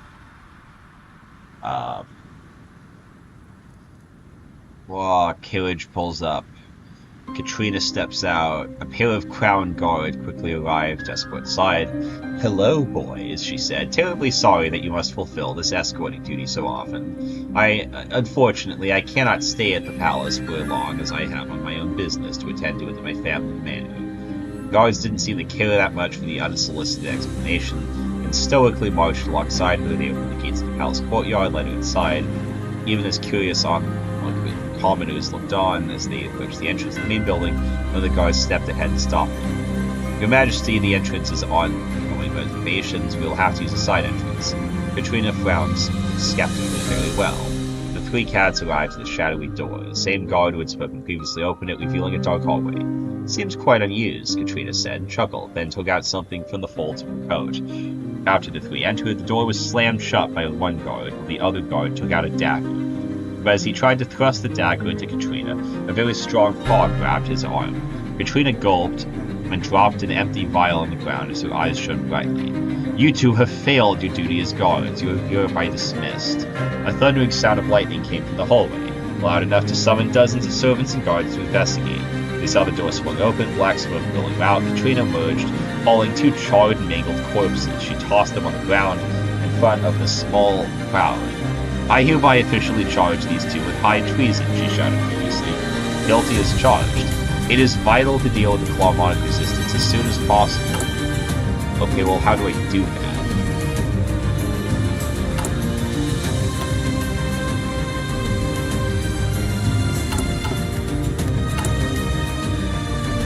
Bribe more royals, I guess. Another slave uprising.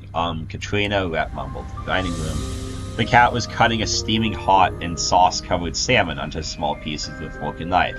"Rat, my dear, what have I told you before, and how should I be addressed?" "My queen, there's been a complication." Katrina rolled her eyes. "What is it this time?" "And yes, Rat, the slaves being upset is not a complication, but a fully expected outcome." "Well, yes, you told me that, but the slaves have risen up in Tigray and have cut off a railway between the port and the capital." Katrina dropped her utensils and stood up. "What?" Raz Thurston whined to me quite loudly and demanded I meet with you. I think my ears are still there. Katrina walked to Rep, her footsteps echoing in the large room. "Do you understand what this means? That we should feed the slaves more?" Rep asked with a smile. "No, you imbecile!" she screeched. "It means the slaves are organized. They have leadership that ordered them to cut the supply route between the port and the capital. They think that if they can't have food, then no one in Abyssinia can." Rep frowned. "That's not ideal." Katrina let out a long, wrathful hiss. "No matter, I will simply have to keep the slaves in check long enough for my plan to work out. Rep, I want you to organize a battalion of Crown Guard to clear out Tigray as soon as possible." The lizard stood in attention, saluted. "Yes, Katrina, Queen." Unlocks managing slaves decisions. Katrina only wants slave unrest ended in Tigray. Reports nowhere else. Failure to comply will result in problems. This will worsen the food situation. Okay.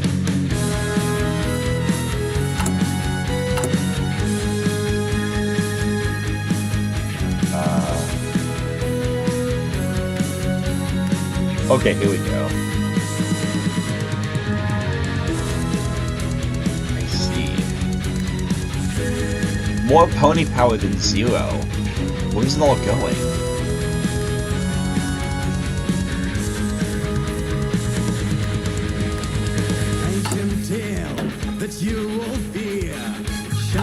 We don't have war support. To get war support, we need political power. But I put all the political power into trying to bribe people.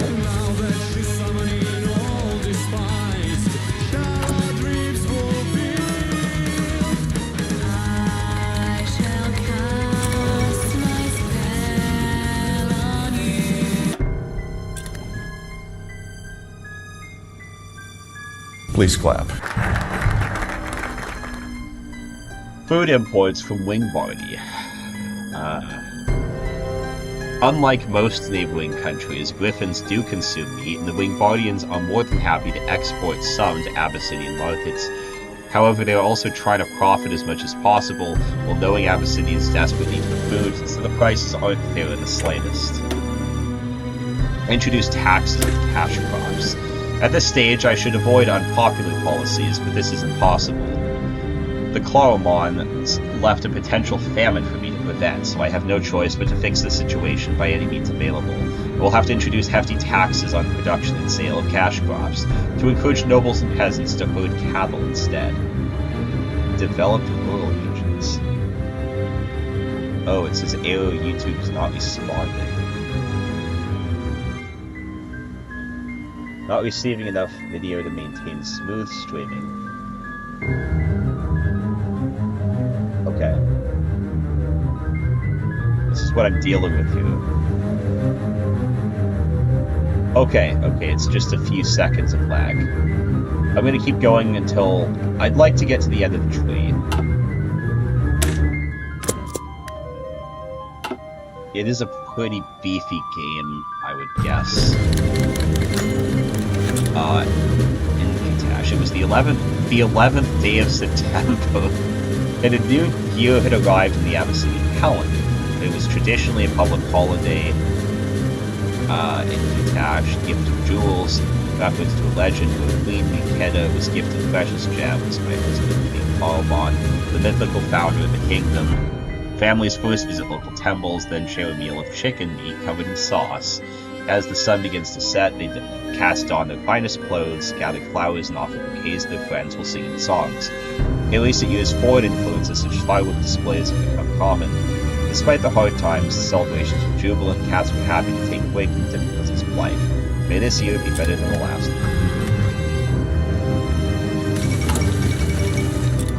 Interesting. Why do I not have any pony power? Where's it all going?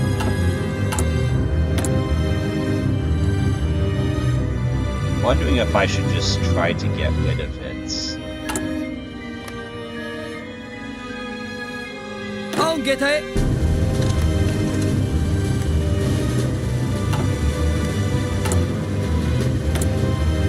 I think I will try to do that. Because it seems like it's probably going to revolt anyway. No garrison at all. Okay, we have pony power now.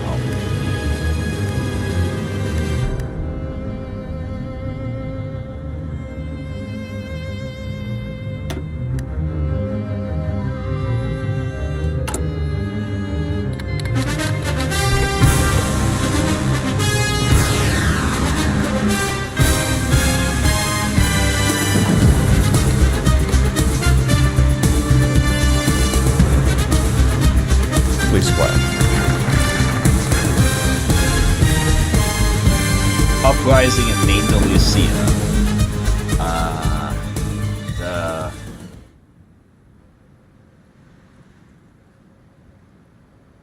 Okay, I see. This one will change our... This one will allow us to play as Maine Lucia. And this one is just... The rebellion will be crushed swiftly. Alright, we're at war. Let's go.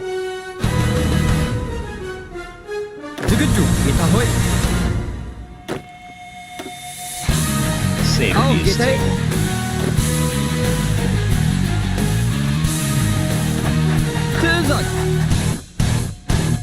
Everyone else, though.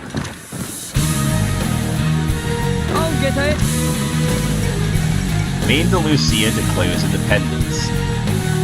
It's contested. Before this, it was a subject state under Saudi Arabia. The organization has controlled the capital, Cordoba, proclaiming itself as the legitimate government of independent Maine de Lucia. It is likely neither Abyssinia nor Amerigip will tolerate its existence, so another war seems possible but inevitable. A generic focus read. The Queen's generosity. And let the commoners know that I am a generous queen and not a mere puppet of the nobles. Said aristocrats may protest about my waste of government funds, but it will not rise to actual meaningful opposition. After all, I am merely being virtuous and helping those in need, am I not? Reduces poverty and removes risk of famine, but some will become distant. I think I have enough loyalties. I shouldn't have.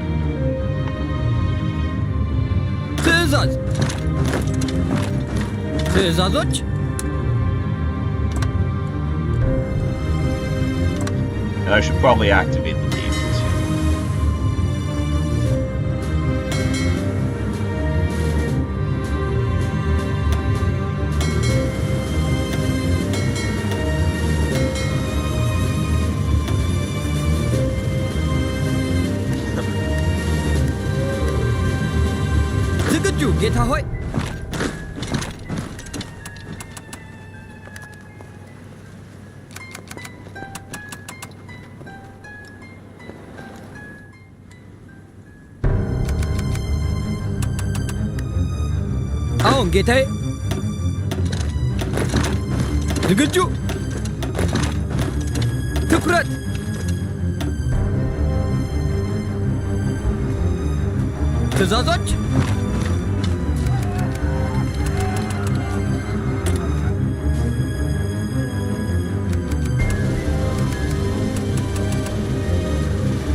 Pretty much every country is having a civil war right now.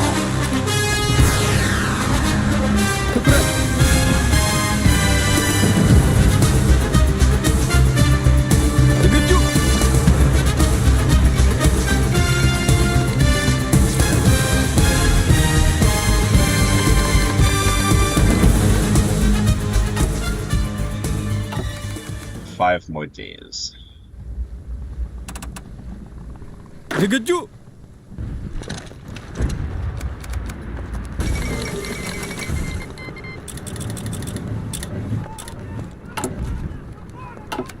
Please clap. There we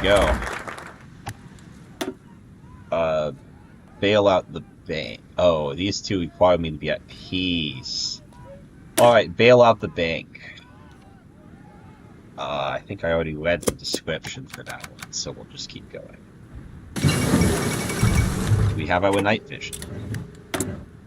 Alright, what else? the righting reflex. When falling from a high place, I don't think we need that. Expert climbers. Like all cats, Abyssinians are adept at climbing and fond of heights. Not only that, but they have adapted to the rough terrain of the Abyssinian Peninsula and can traverse rocky lands with relative ease. This means military commanders should not see difficult terrain as an obstacle, but rather an opportunity. Reduces the encirclement penalty. I would hope that my divisions don't get encircled, but that could very well happen.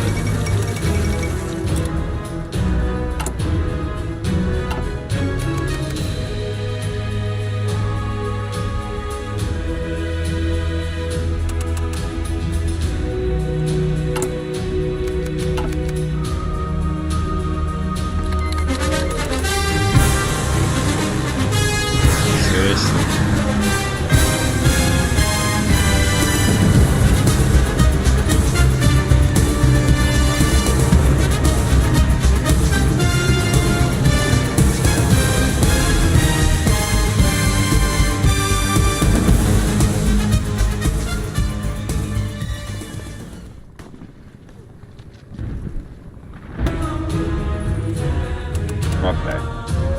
We did that. Impromptu.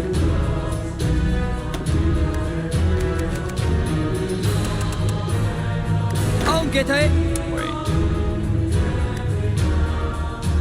So we do the order.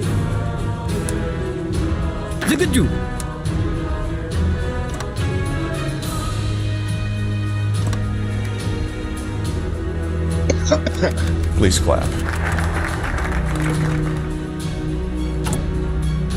Okay, we can't really do anything else until the war is over. We just run away from continuous bonuses. But that should help us political power.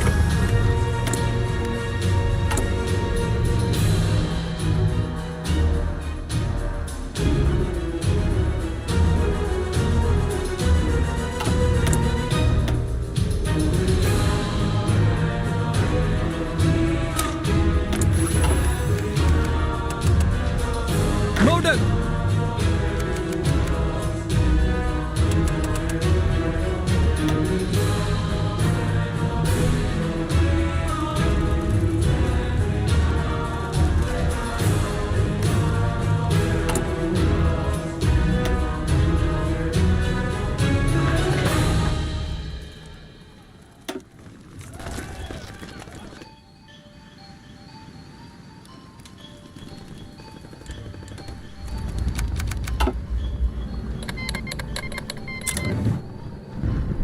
Occurrence.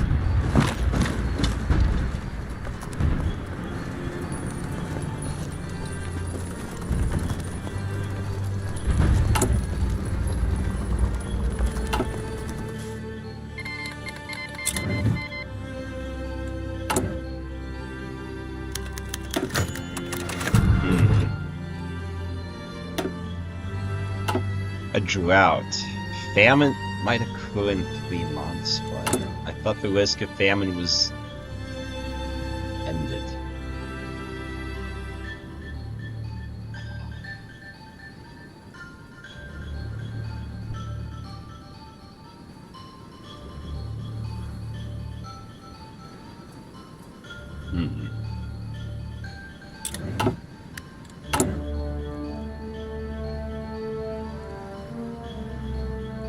I mean, I'm hoping that I negated that because we're importing food.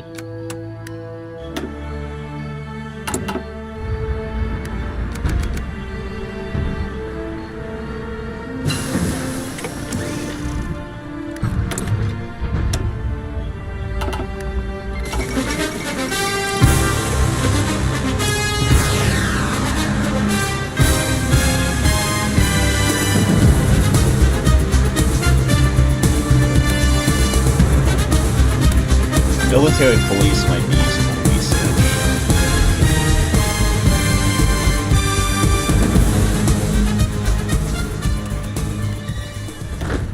Angkasaks.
ተመለስ።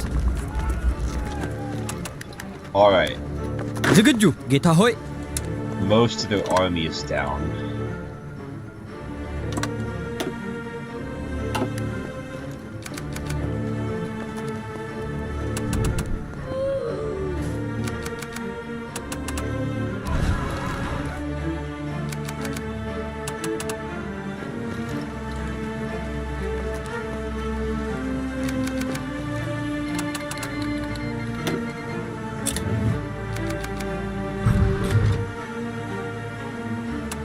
I told you to move.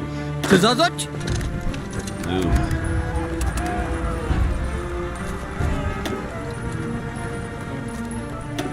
Let's leverage the Navy.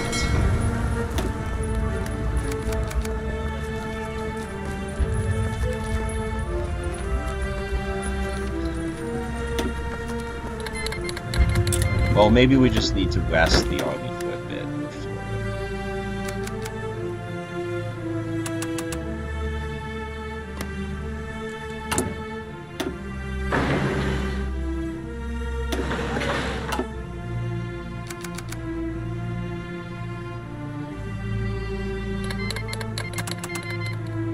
አዳምጡ።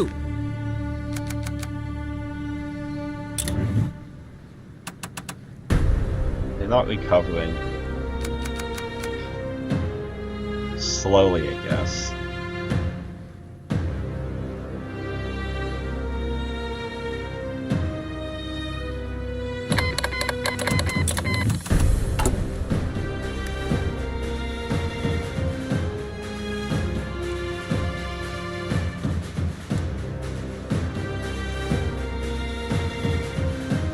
Oh, are we not able to bribe the nobles anymore?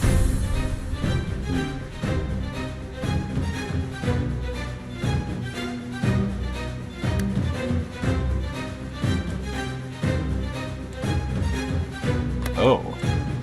Looks like we got Persia back.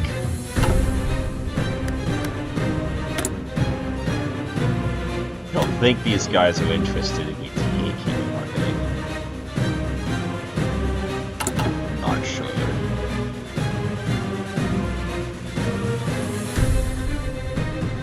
አሁን ጌታዬ።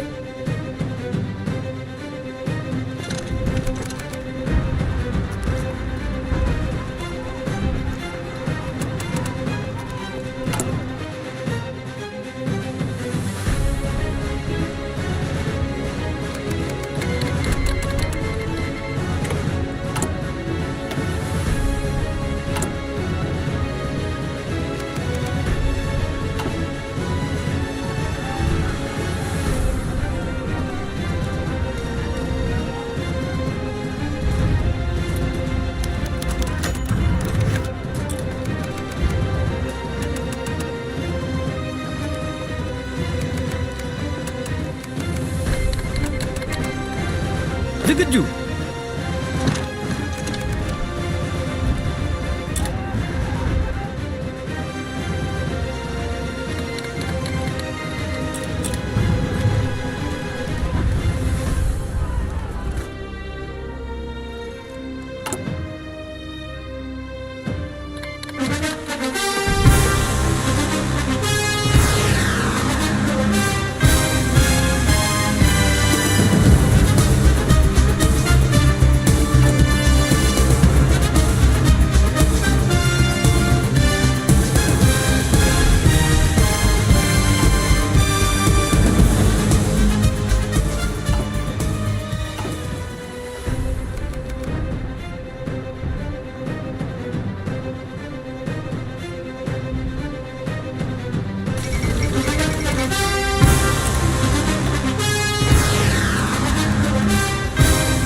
I'm hoping this is what I'm supposed to do.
Hunting the prey.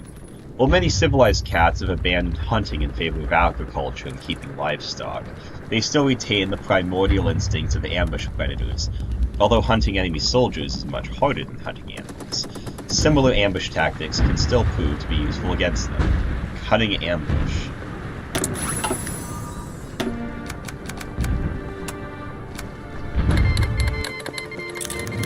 Alright.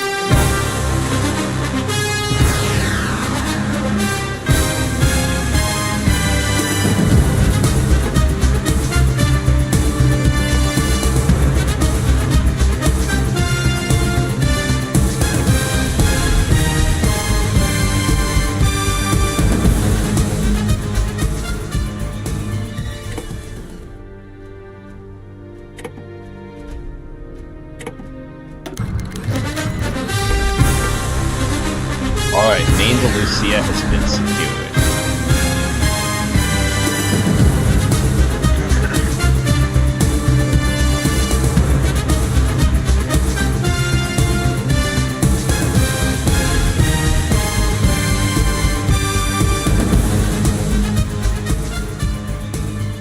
I'm not going to read the whole event.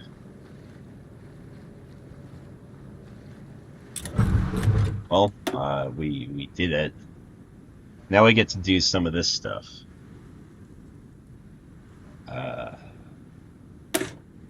Eyes of the Tiger.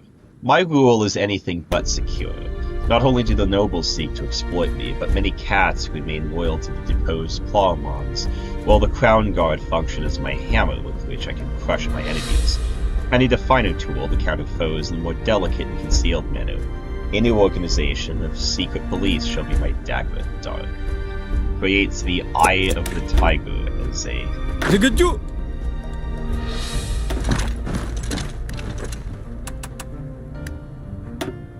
military, ትኩረት no, as the intelligence agency. ዝግጁ ጌታ ሆይ ዝግጁ ጌታ ሆይ ዝግጁ ጌታ ሆይ መውደቅ መውደቅ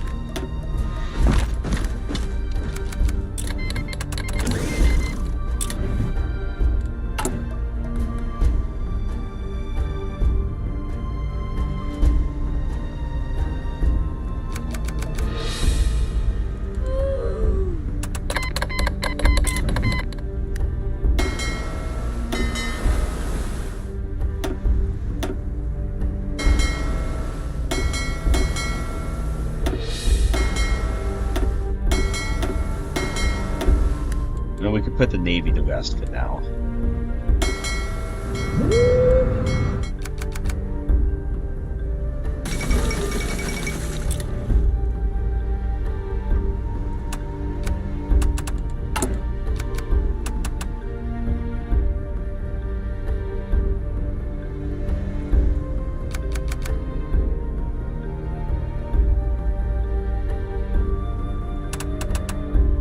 ዝግጁ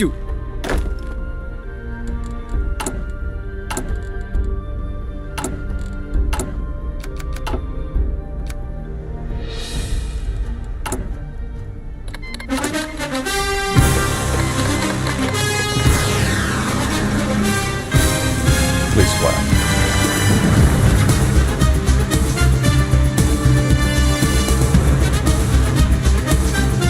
Alright, rising resistance. Katrina walked in front of the line of cats in uniform, her arms crossed. The Clawmon family has caused a lot of trouble lately. Too much trouble. Many soldiers have deserted and joined them. Many acts of sabotage and assassination have taken place. Peace and order are being threatened. Your mission may sound simple. Find the troublesome Clawmons and bring them to me dead or alive. She turned to look closely at one of the operatives, glaring at his stoic face. But it won't be easy. The resistance is well organized and distributed across the nation, especially in remote highland villages. There are many civilians supporting and sheltering these terrorists and rebels. They can blend into the populace and avoid detection. They use modern radios for communication and secret channels as well as encrypted messages. Do you understand the challenges ahead of you? The cat she was staring at replied, "Yes, ma'am." Good. Katrina stepped back to so all of them could see her. "Nevertheless, I believe you can do it. I will provide you all the support and resources that I can afford. I expect you to go through all of Abyssinia with a comb, searching every nook and cranny. Think of it as hunting rats hiding in holes. If you succeed, I will reward you most generously. Understood?" "Yes, ma'am," they all shouted in unison. "Good. You are dismissed. I expect results within a year." And it will get, events. Counter the resistance. Those cats who have taken up arms in support of the false pretenders to the throne are guilty of high treason and must be brought to justice at any cost. Alright, we'll get working on that immediately.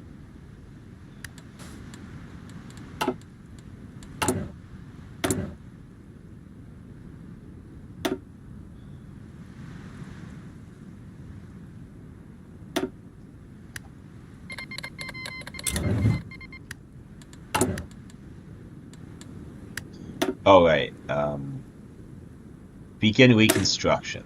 Abyssinia's weakness was proved when the Clawmons failed to defend the country from the invasion of the Storm King. Well, my plan will eventually ensure this can never happen again. In the meantime, I must launch a large-scale government-funded effort to recover from the devastation of the pillaging and destruction. And then we can remove Legacy of the Storm. Definitely needs to be removed.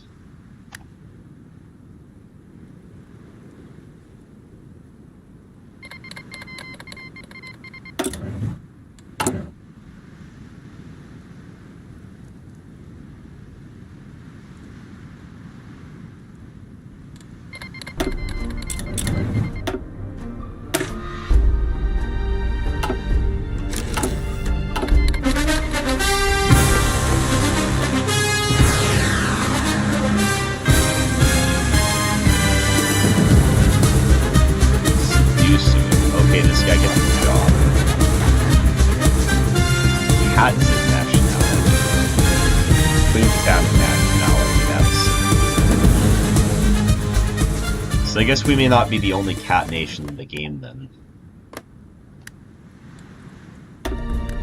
Please clap. The Eyes of the Tiger.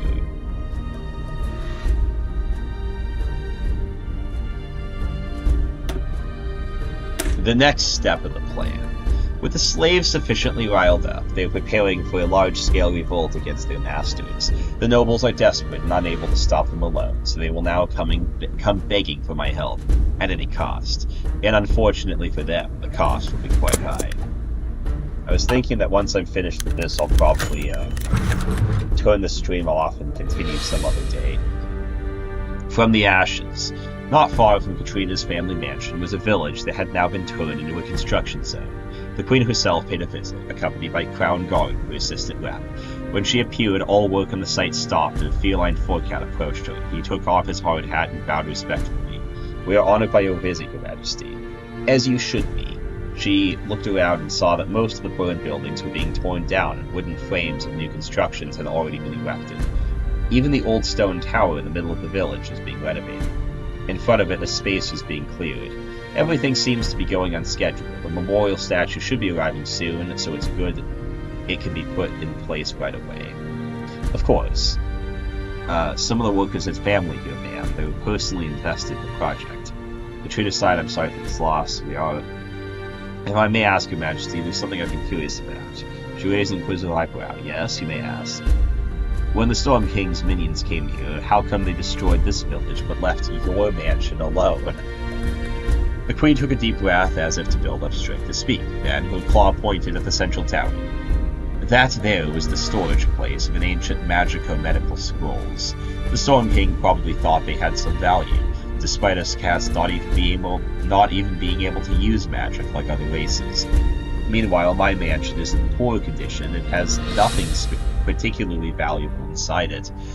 When the villagers refused to give the sacred scrolls, the Yeti tried to take them by force.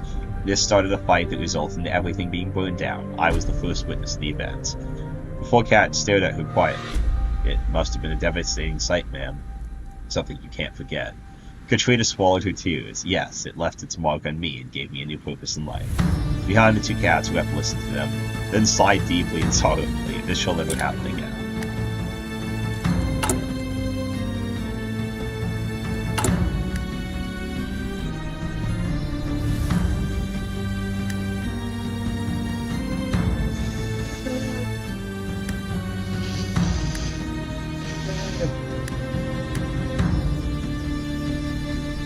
It's gonna be a revolve. I should probably increase the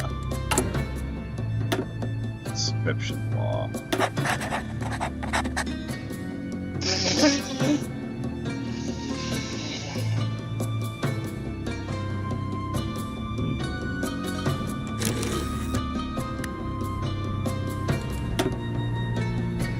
Web of Lies. Another seducer and scientist.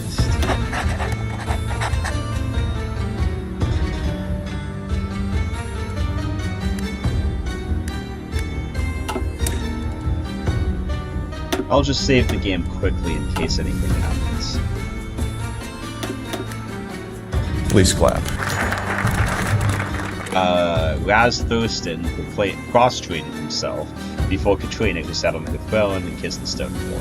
O gracious, most wise and benevolent master of feline kind, well, mistress of feline kind, but okay, pleaded, you must help your loyal Besifant. The slaves are running amok and our retinues cannot keep them under control. The other nobles standing behind him nodded reluctantly, while Katrina herself had a smug grin on her face. Oh, I had no idea it was this bad. I think I will be able to help, yes, but I will need your full cooperation. Thurston rose, now kneeling and clutching his paws, begging, really? Oh please, great leader of Felines, we will do everything you say. We will do whatever you say we must.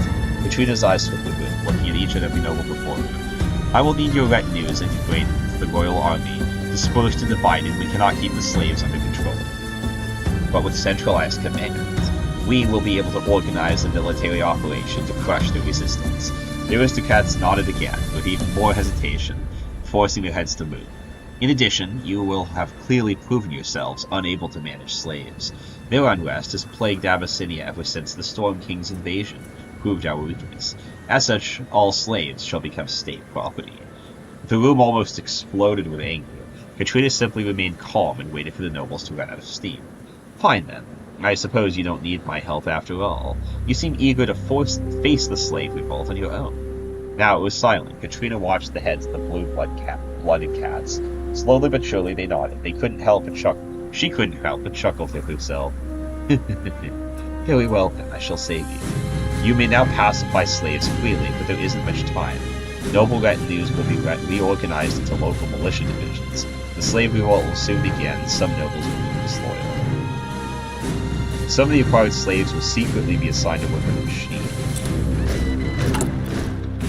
Okay, okay, it's equally divided between loyal and disloyal.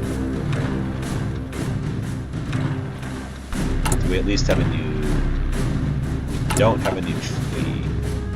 Oh, get it. Modok. But there's a bunch of militias everywhere that just showed up. Adaptu. Tezaz. Zigaju, get ahoy. Zigaju. Zigaju, get ahoy. Tezazoch. Zigaju. How many are there? Okay, there's 16 of these militias. Just point some guy. This guy's good defense. We're probably not using them for offensively.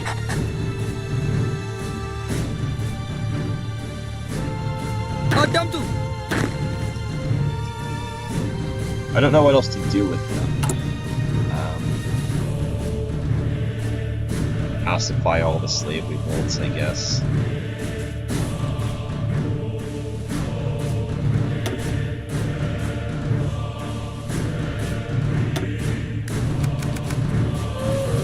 There's a bunch of them.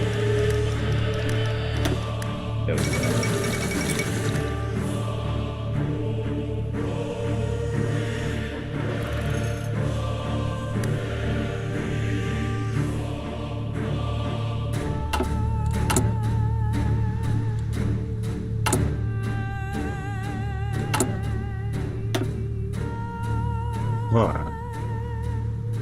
wing party has a bunch of our guns.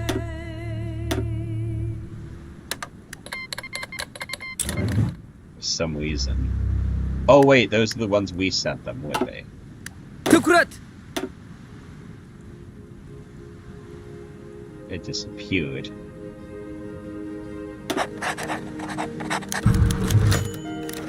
The resistance strikes.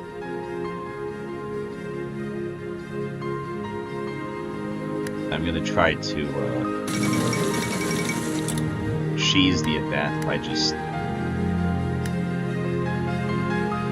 Okay.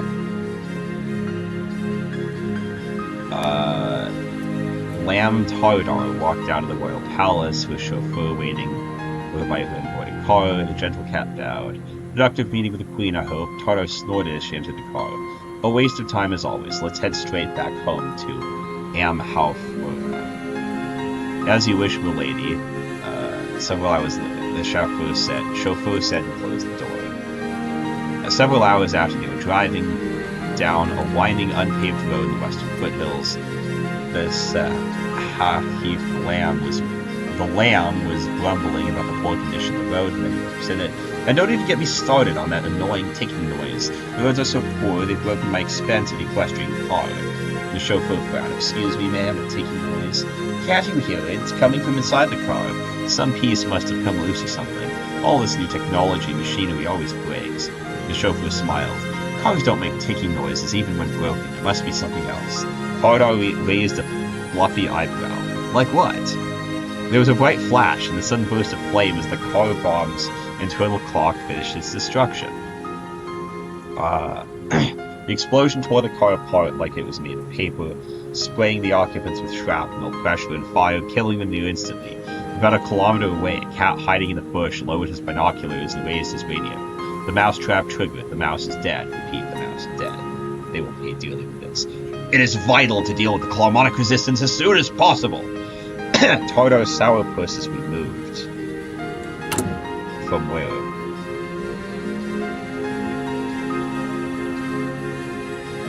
I guess there's a potential leader.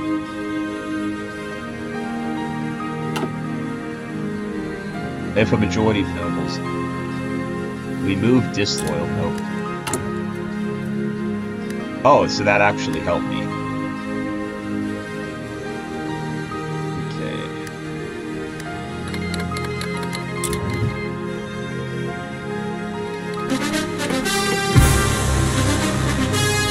Okay, so all the slave revolts ended, hopefully.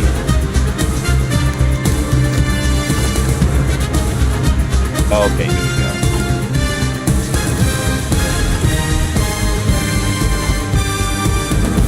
Proclamation of the Free Republic. The general of the Crown Guard marched towards Queen Katrina, who stood on a balcony of the royal palace and looked across the river. In the distance, the burning city of Dire Power was clearly visible.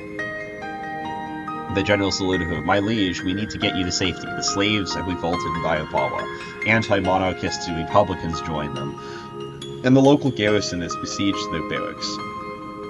I know, General, Katrina replied and drank some wine from her glass. I am enjoying the show. It is not safe for you to be here. The rebels are clearly trying to conduct an attack on the royal palace next.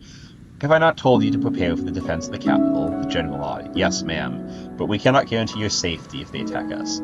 Katrina let out a heavy sigh. You are right, I cannot risk my plans failing. Will you ensure I can maintain communications with my royal army? Yes, ma'am, we have the latest radio technology at our disposal. Excellent. Katrina emptied her glass into her mouth and carelessly tossed it from the balcony. Let's go play a game of guitar, shall we? They've gone too far and will pay the price. Communists start a civil war. Down with the crown. Same thing, but I assume we get to be the... Again, let's cheese the event to see if,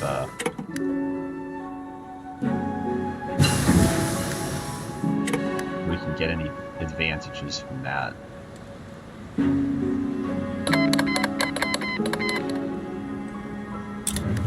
Okay.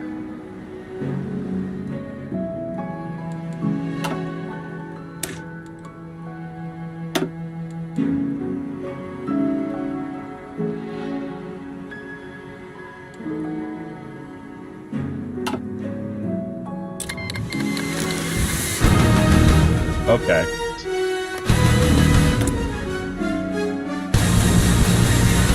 It's Sharp Spear.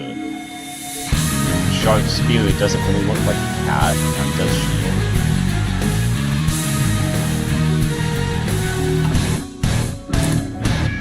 That's it. I guess it's because I prepared.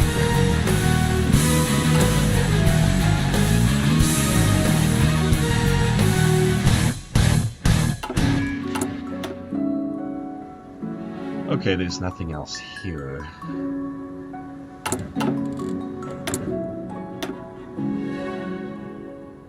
What should we do now? Another cat thing.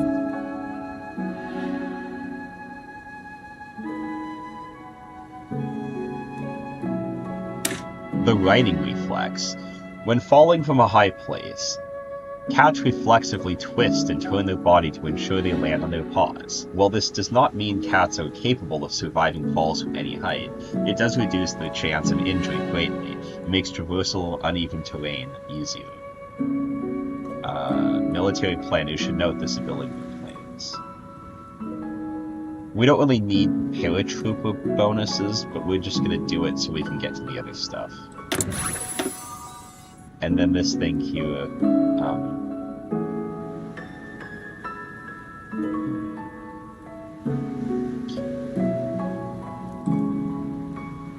I don't know, just airplanes.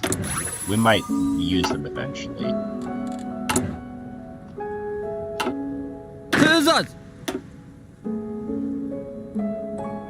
Seems like we lost a general.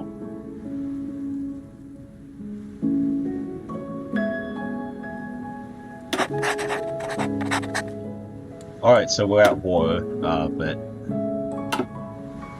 they only have that one state, then it shouldn't be too hard to get rid of them. አሁን ጌታዬ ትዕዛዞች ትኩረት ትዕዛዞች It looks like the guard just disappeared for no apparent reason. አዳምጡ ዝግጁ I kind of have a feeling that something else might happen.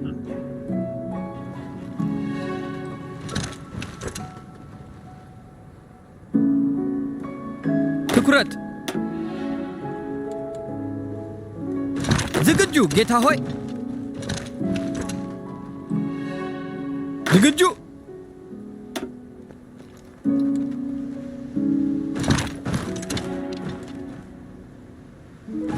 ትዕዛዞች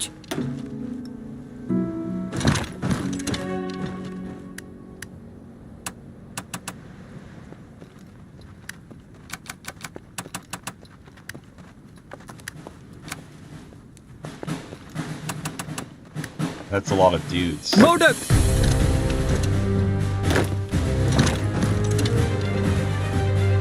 መውደቅ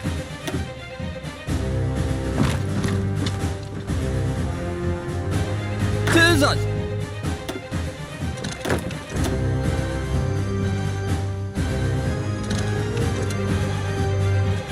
ዝግጁ ጌታ ሆይ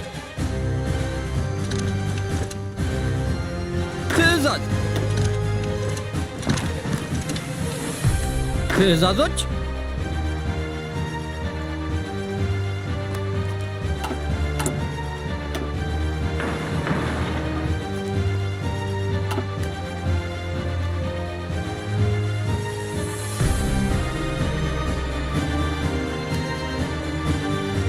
አዳምጡ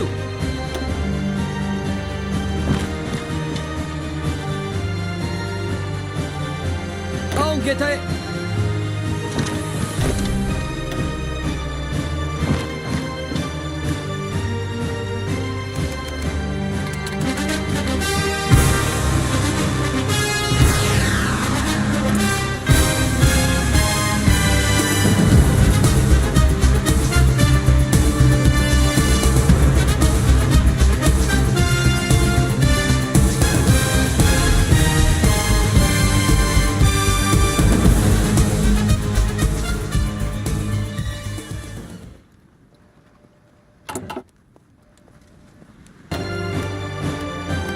ዝግጁ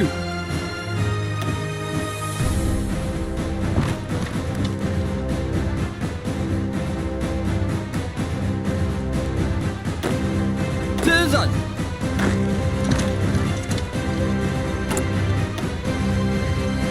We don't get a focus tree. So. ትኩረት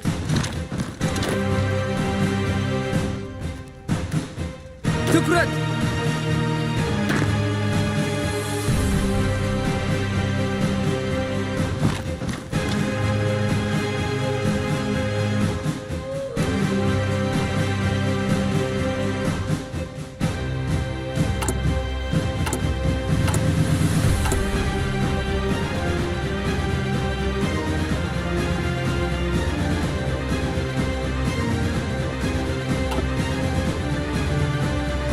ዝግጁ ዝግጁ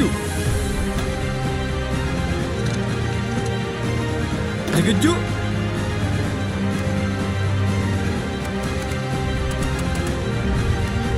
ትኩረት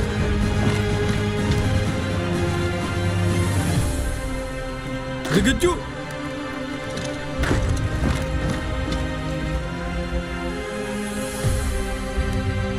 አዳምጡ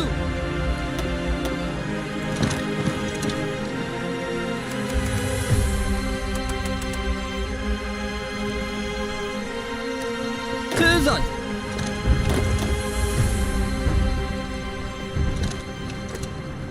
ዝግጁ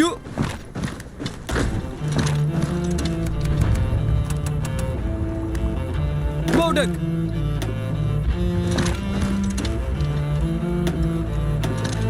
አሁን ጌታዬ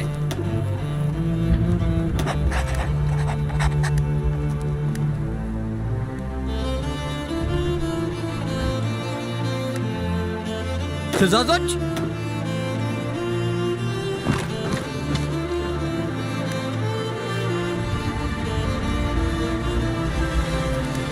ዝግጁ ዝግጁ ጌታ ሆይ ትዕዛዞች ዝግጁ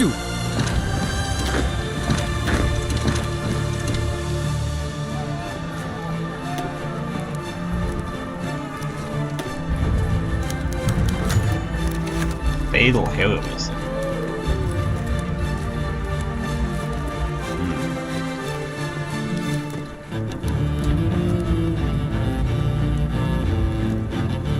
Meowfrown is dead. The torrent Meowfrown becomes. አዳምጡ Torrent.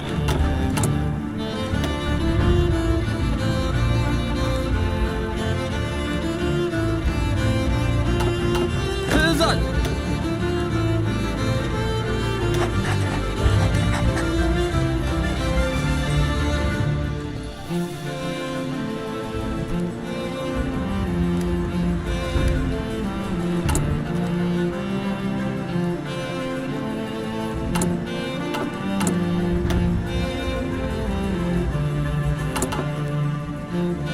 ትዕዛዝ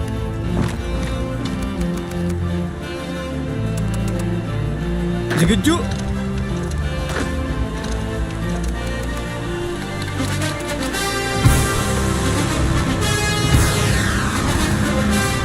ትኩረት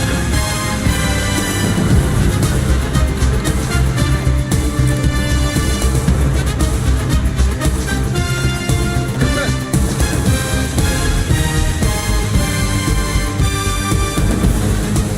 So it's another of these really slow wars. At least it's confined to that place, but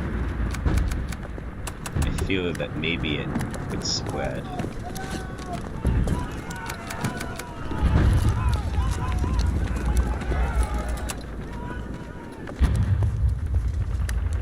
አሁን ጌታዬ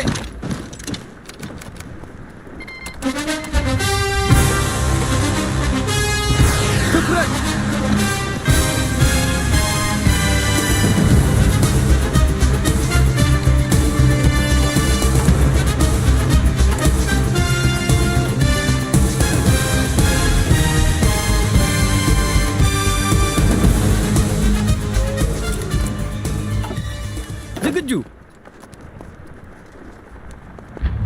አሁን ጌታዬ ዝግጁ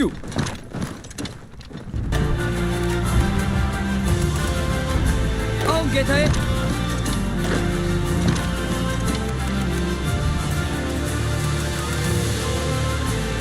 አዳምጡ ዝግጁ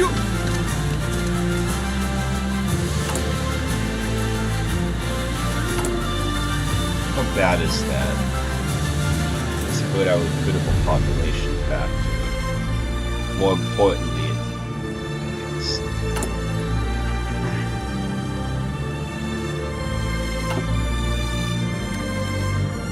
ትዕዛዞች ትዕዛዞች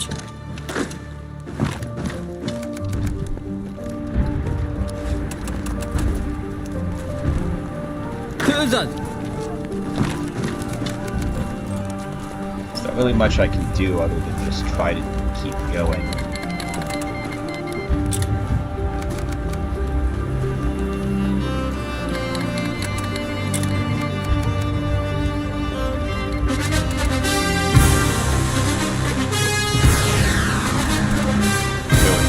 አሁን ጌታዬ ትኩረት አሁን ጌታዬ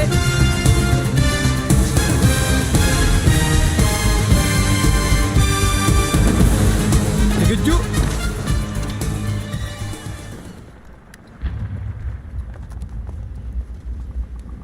መውደቅ ዝግጁ ጌታ ሆይ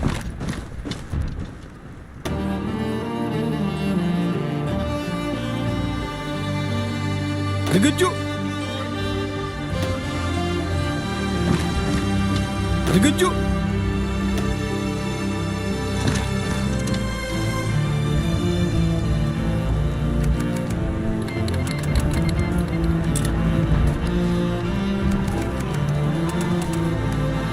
ትዕዛዞች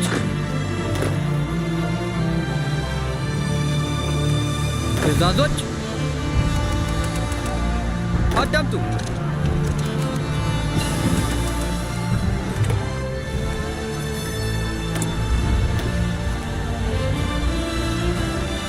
Refined senses. Military leaders should not forget to take advantage of all the sharpened senses of their Abyssinian soldiers, besides the obvious ones like night vision.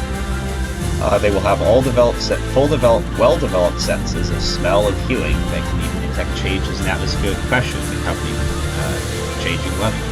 Some scientists have even proposed utilizing ultrasound communications in battle, which enemies would be unable to hear.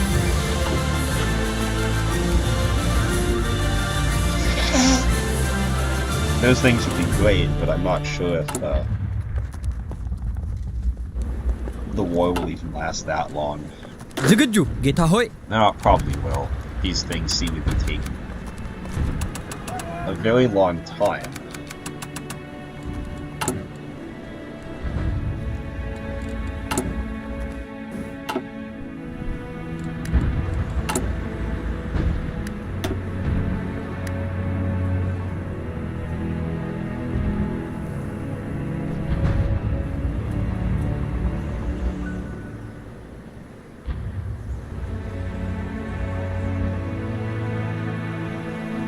But it is happening.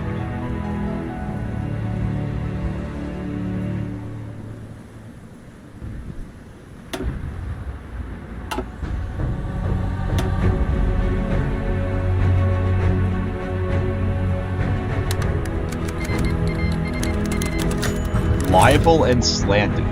Katrina did not even bother to read the leaflet, ripping it to shreds with her claws. Why did you think I'd want to see that nonsense? The head of the Crown Guard ignored the question. We've gathered as many of these scandalous leaflets as we can, Your Majesty. We burn them. We've then burned them in mass. Any leaflets in possession of citizens were confiscated. I propose we make it illegal to read or listen to propaganda distributed by the enemy. Good idea. I'll get a decree about that written as quickly as possible, and we'll then sign it into effect. Very well. In the meantime, shall we proceed as before? Yes. Burn every leaflet and arrest every individual you suspect of being responsible for the production or distribution of propaganda. I'll make sure to provide the Crown Guard with any intelligence the government has available.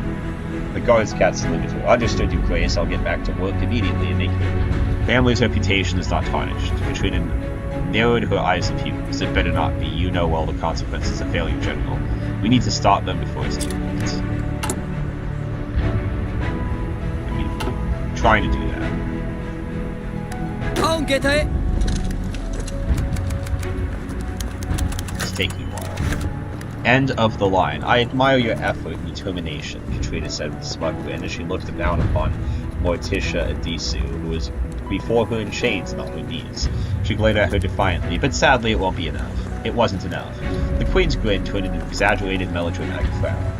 Isn't it unfortunate how in real life stories don't always have happy endings? I doubt your story will have one either, Morticia hissed. Suddenly the frown was replaced with a twisted, angry grimace as Katrina bowed and grabbed Morticia's chin. Oh, I think this is already a happy ending for me, seeing your family utterly defeated. This is just what Vast said. Sins of your past lives will haunt you until your last life. Your ancestors took my family's throne, so I simply took it back. Deal with it. Morticia was unfazed, staring directly back into her eyes. Your family lost the throne for a reason. Maybe if they hadn't been so utterly incompetent and corrupt, they wouldn't have lost the support of the nobles and the common court. Katrina hissed and let go of her, strengthening herself. You have the sharp tongue of a snake. Even after you've lost everything, does your husband's death mean so little to you? Finally, a crack in Morticia's defense, who stoked her facial expression visibly faltered. I guess not, but don't worry. I guess not, but don't worry, you'll join him soon enough. Guards, come here, I have decided your fate. The crown guard approached, standing behind Morticia, ready to obey whatever order the Queen was going to give. Traitors belong in the deepest dungeons. High treason shall always be punished by death.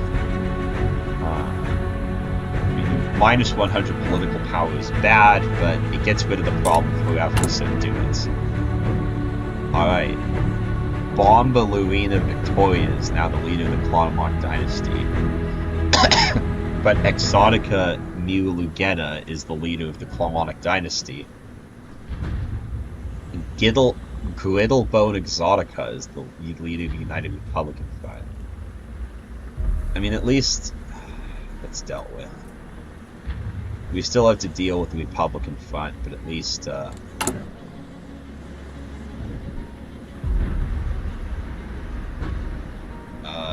Harmonists and the Traditionalists I dealt with.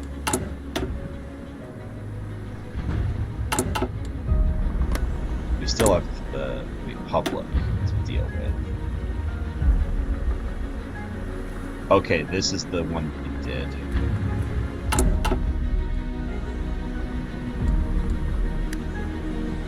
ትዕዛዞች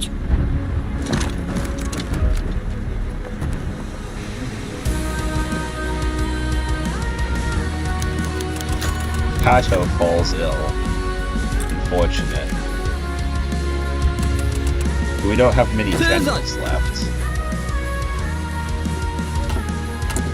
We probably have plenty of candidates. And we should probably do one of these things. Oh. We have a chief now. And we didn't even have to put her up there. But yeah, let's do this. State serves the military.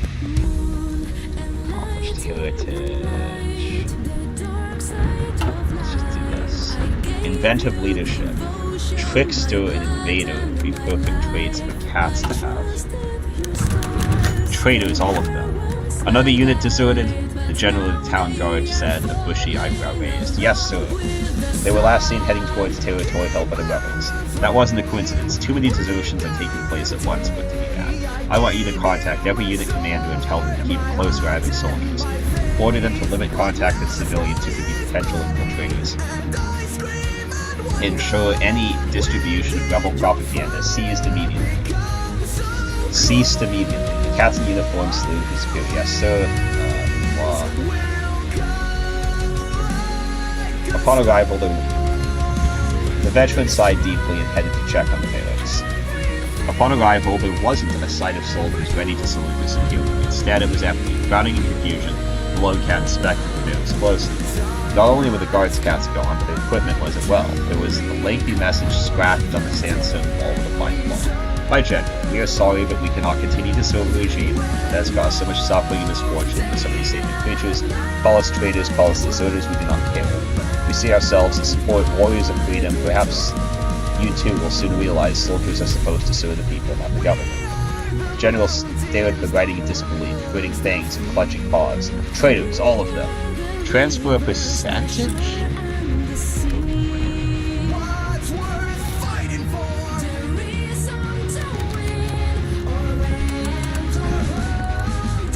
I was hoping for just a pony power penalty. Thankfully, I don't think it's happened yet. Alright. On get it. Molded. We attack the capital now. On get it. Just get the war over with. Apparently not. Tezazot.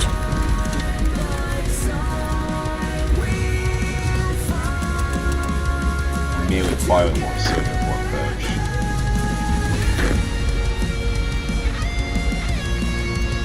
Molded.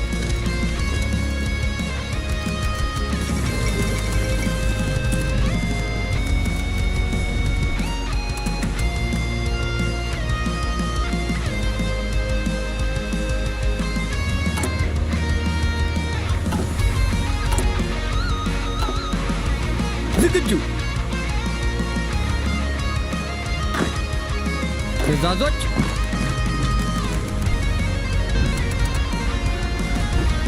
Okay, just as I do that, they attack.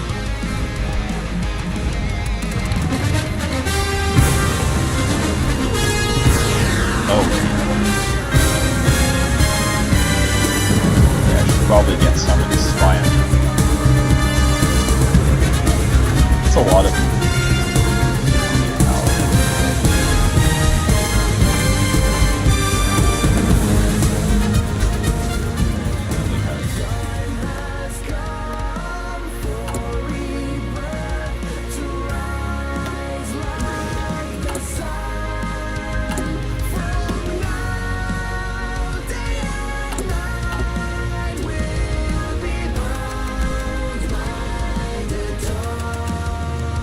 Tezazot. Smugglers from Clue Town.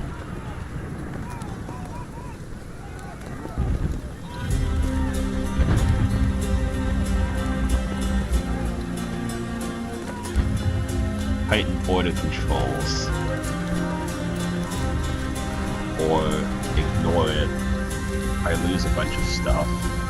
Some nobles become disloyal. Can't really afford to lose any more nobles, so... Titan. Dead landless.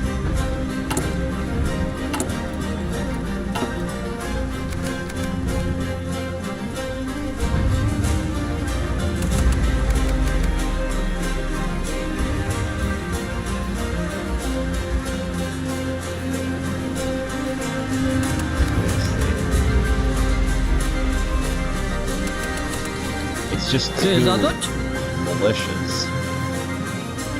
How are they... Atamtu.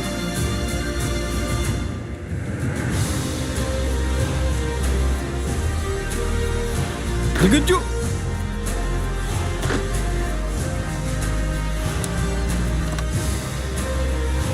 On get it. Molded.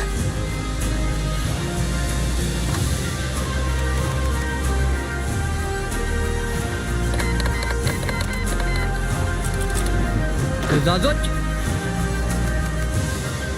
Let them rest for a while and see if I can...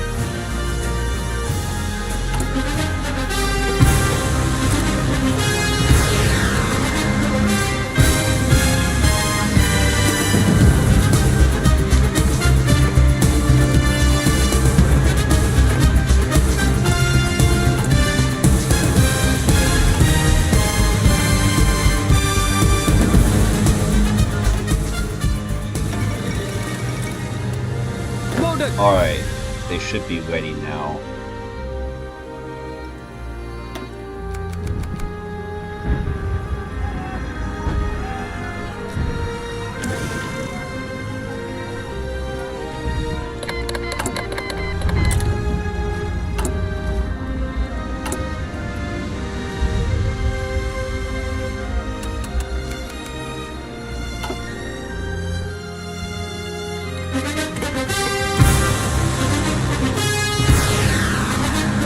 I feel as though... I mean, so far I don't think that the content is necessarily bad. Well... Loaded! Loaded!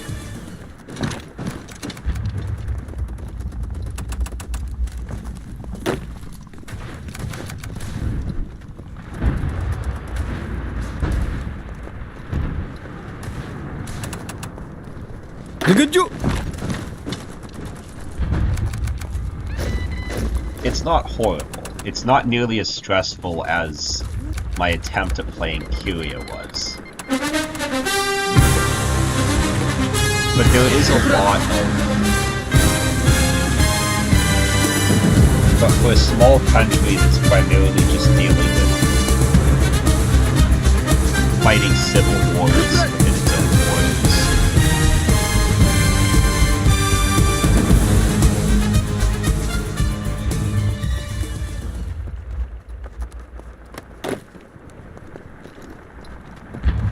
Scissors!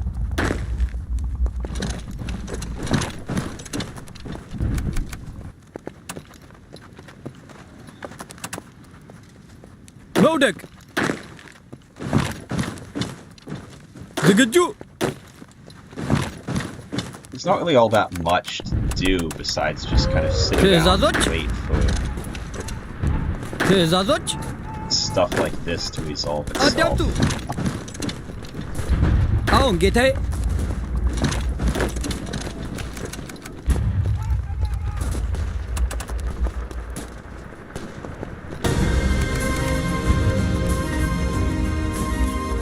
And you notice that I've been running this mostly on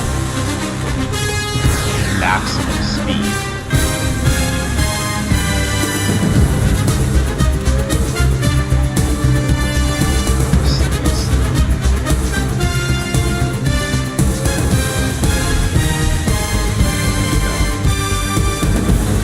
አሁን ጌታዬ! አሁን ጌታዬ! አሁን ጌታዬ! ዝግጁ! There we go. መውደቅ! Oh, I didn't want that. Alright, so I was kind of wrong, and I kind of knew I was gonna be wrong. Oh wait, I was thinking of refined senses, not the riding reflex, but still. Fierce fighters, with their sharp claws, fangs, and quick reflexes, cats excel at close quarters combat. Infantry commanders should not hesitate to exploit any opportunity to reach the enemy in melee range, as we are doing right now. Okay, they're cats too, but... Okay, I think they're done with all of their focuses, so there shouldn't be any more surprises for them. You know, it would be nice if we had planes. Well, we don't have planes, but it would be nice if we had some. ትኩረት! We have our forts in Panthera, so they're not going to attack there.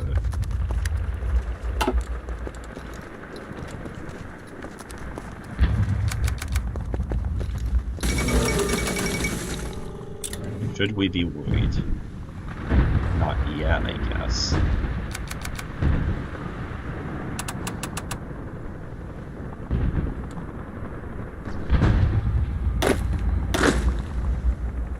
ማፈግፈግ!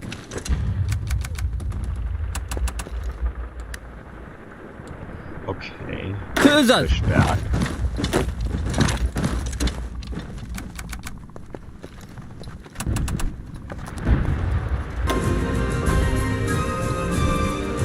ትዕዛዝ!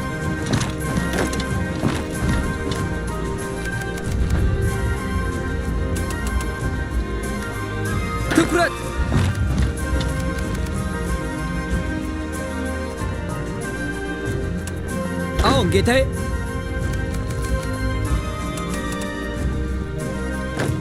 Koi.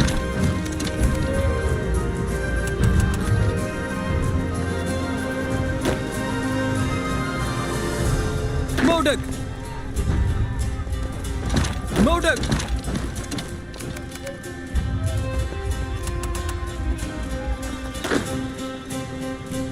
Angkasak.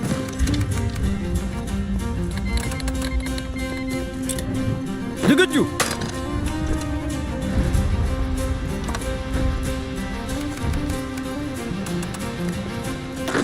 Koi. Tezat.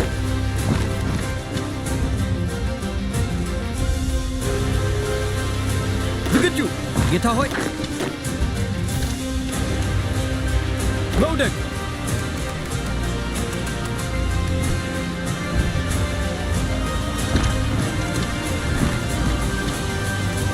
Tezat.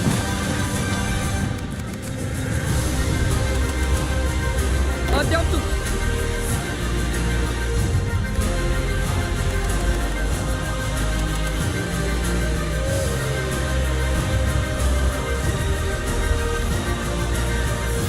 Degaju. Geta hoi.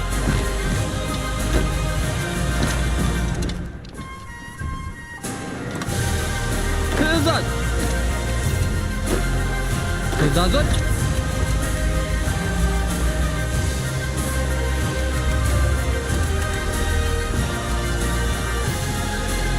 Tezazot.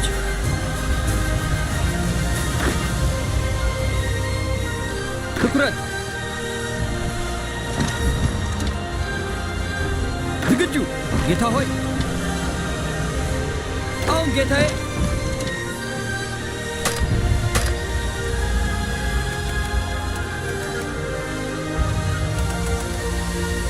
Modek.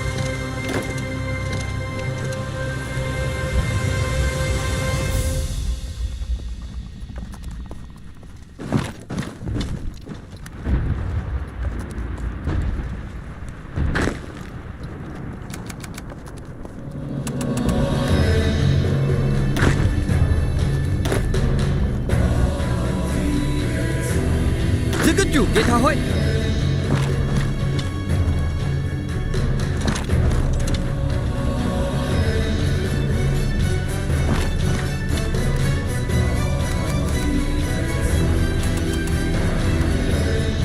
Degaju. Geta Oh, hoi. they left the capital undefended.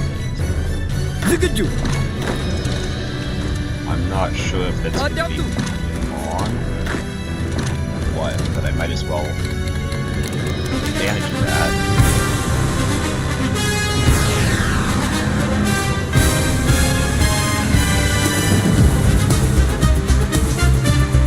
I'd rather die trying to take them down than giving them what they want. Took equipment. Enactment of justice. Abyssinia was a very arid country, so most cats were afraid of water and didn't know how to swim. As such, the punishment for the worst criminals was execution by drowning. Sharp Spear looked down to the cliff, and the grey and white ocean waves below. Wind was blowing up her mane as she stood there, her forelegs tied up and a rock attached to her body by a rope. I thought she was a Pegasus, though. Did they at least find her wings?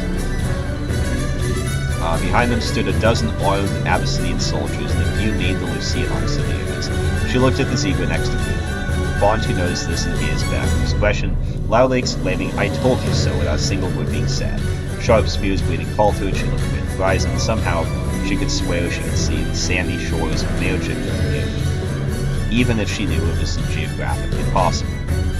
An Abyssinian priest waved his paws and recited the usual ceremonial words. Despite the prisoners not being cats, may vast wisdom enlighten them in the next life so they may yet be redeemed. Otherwise, let them step onto oblivion. The soldiers then pushed the slaves down the cliff along the rocks. All the slaves fell in unison. A Sharp Spear, the distance to the surface of the rocky waters felt like eternity. It had to be done. Sharp Spears removed. Modify slave unrest, gets scars of strife. Or, okay. Thought it said 36 months. Looks like it's about a year. The Civil War left part of the country in ruins, the population slowly recovering. Slave unrest isn't as bad as it was before.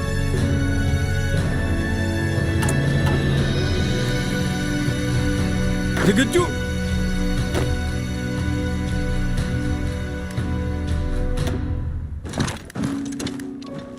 Tezazach! Not these guys. They can stay with Occurrence!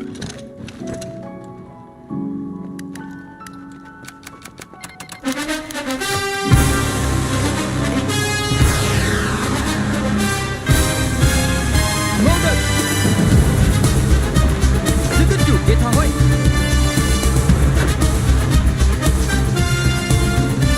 Tezazach! Tezazach!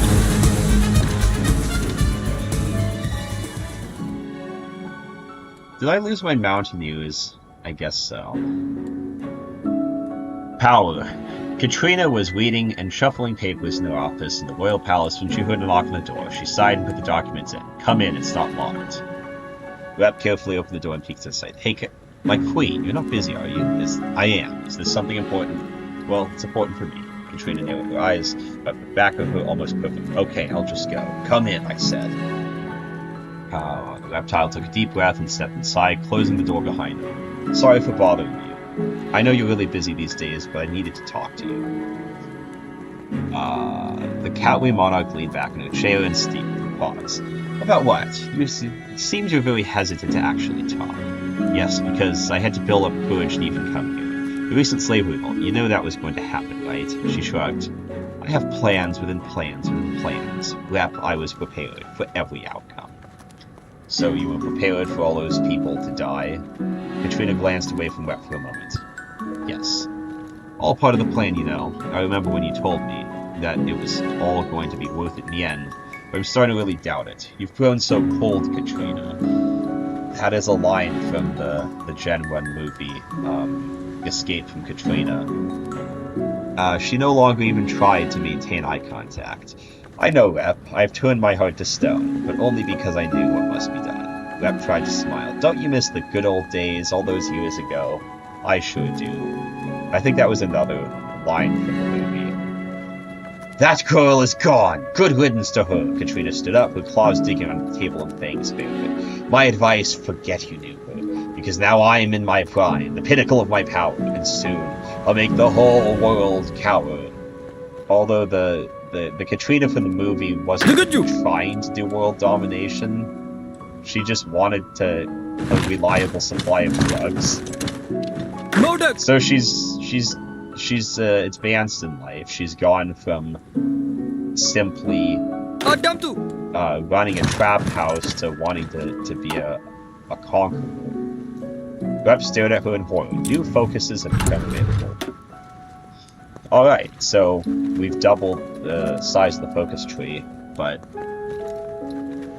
I think it's time enough. It's almost 8 p.m. This has been going on almost 3 hours.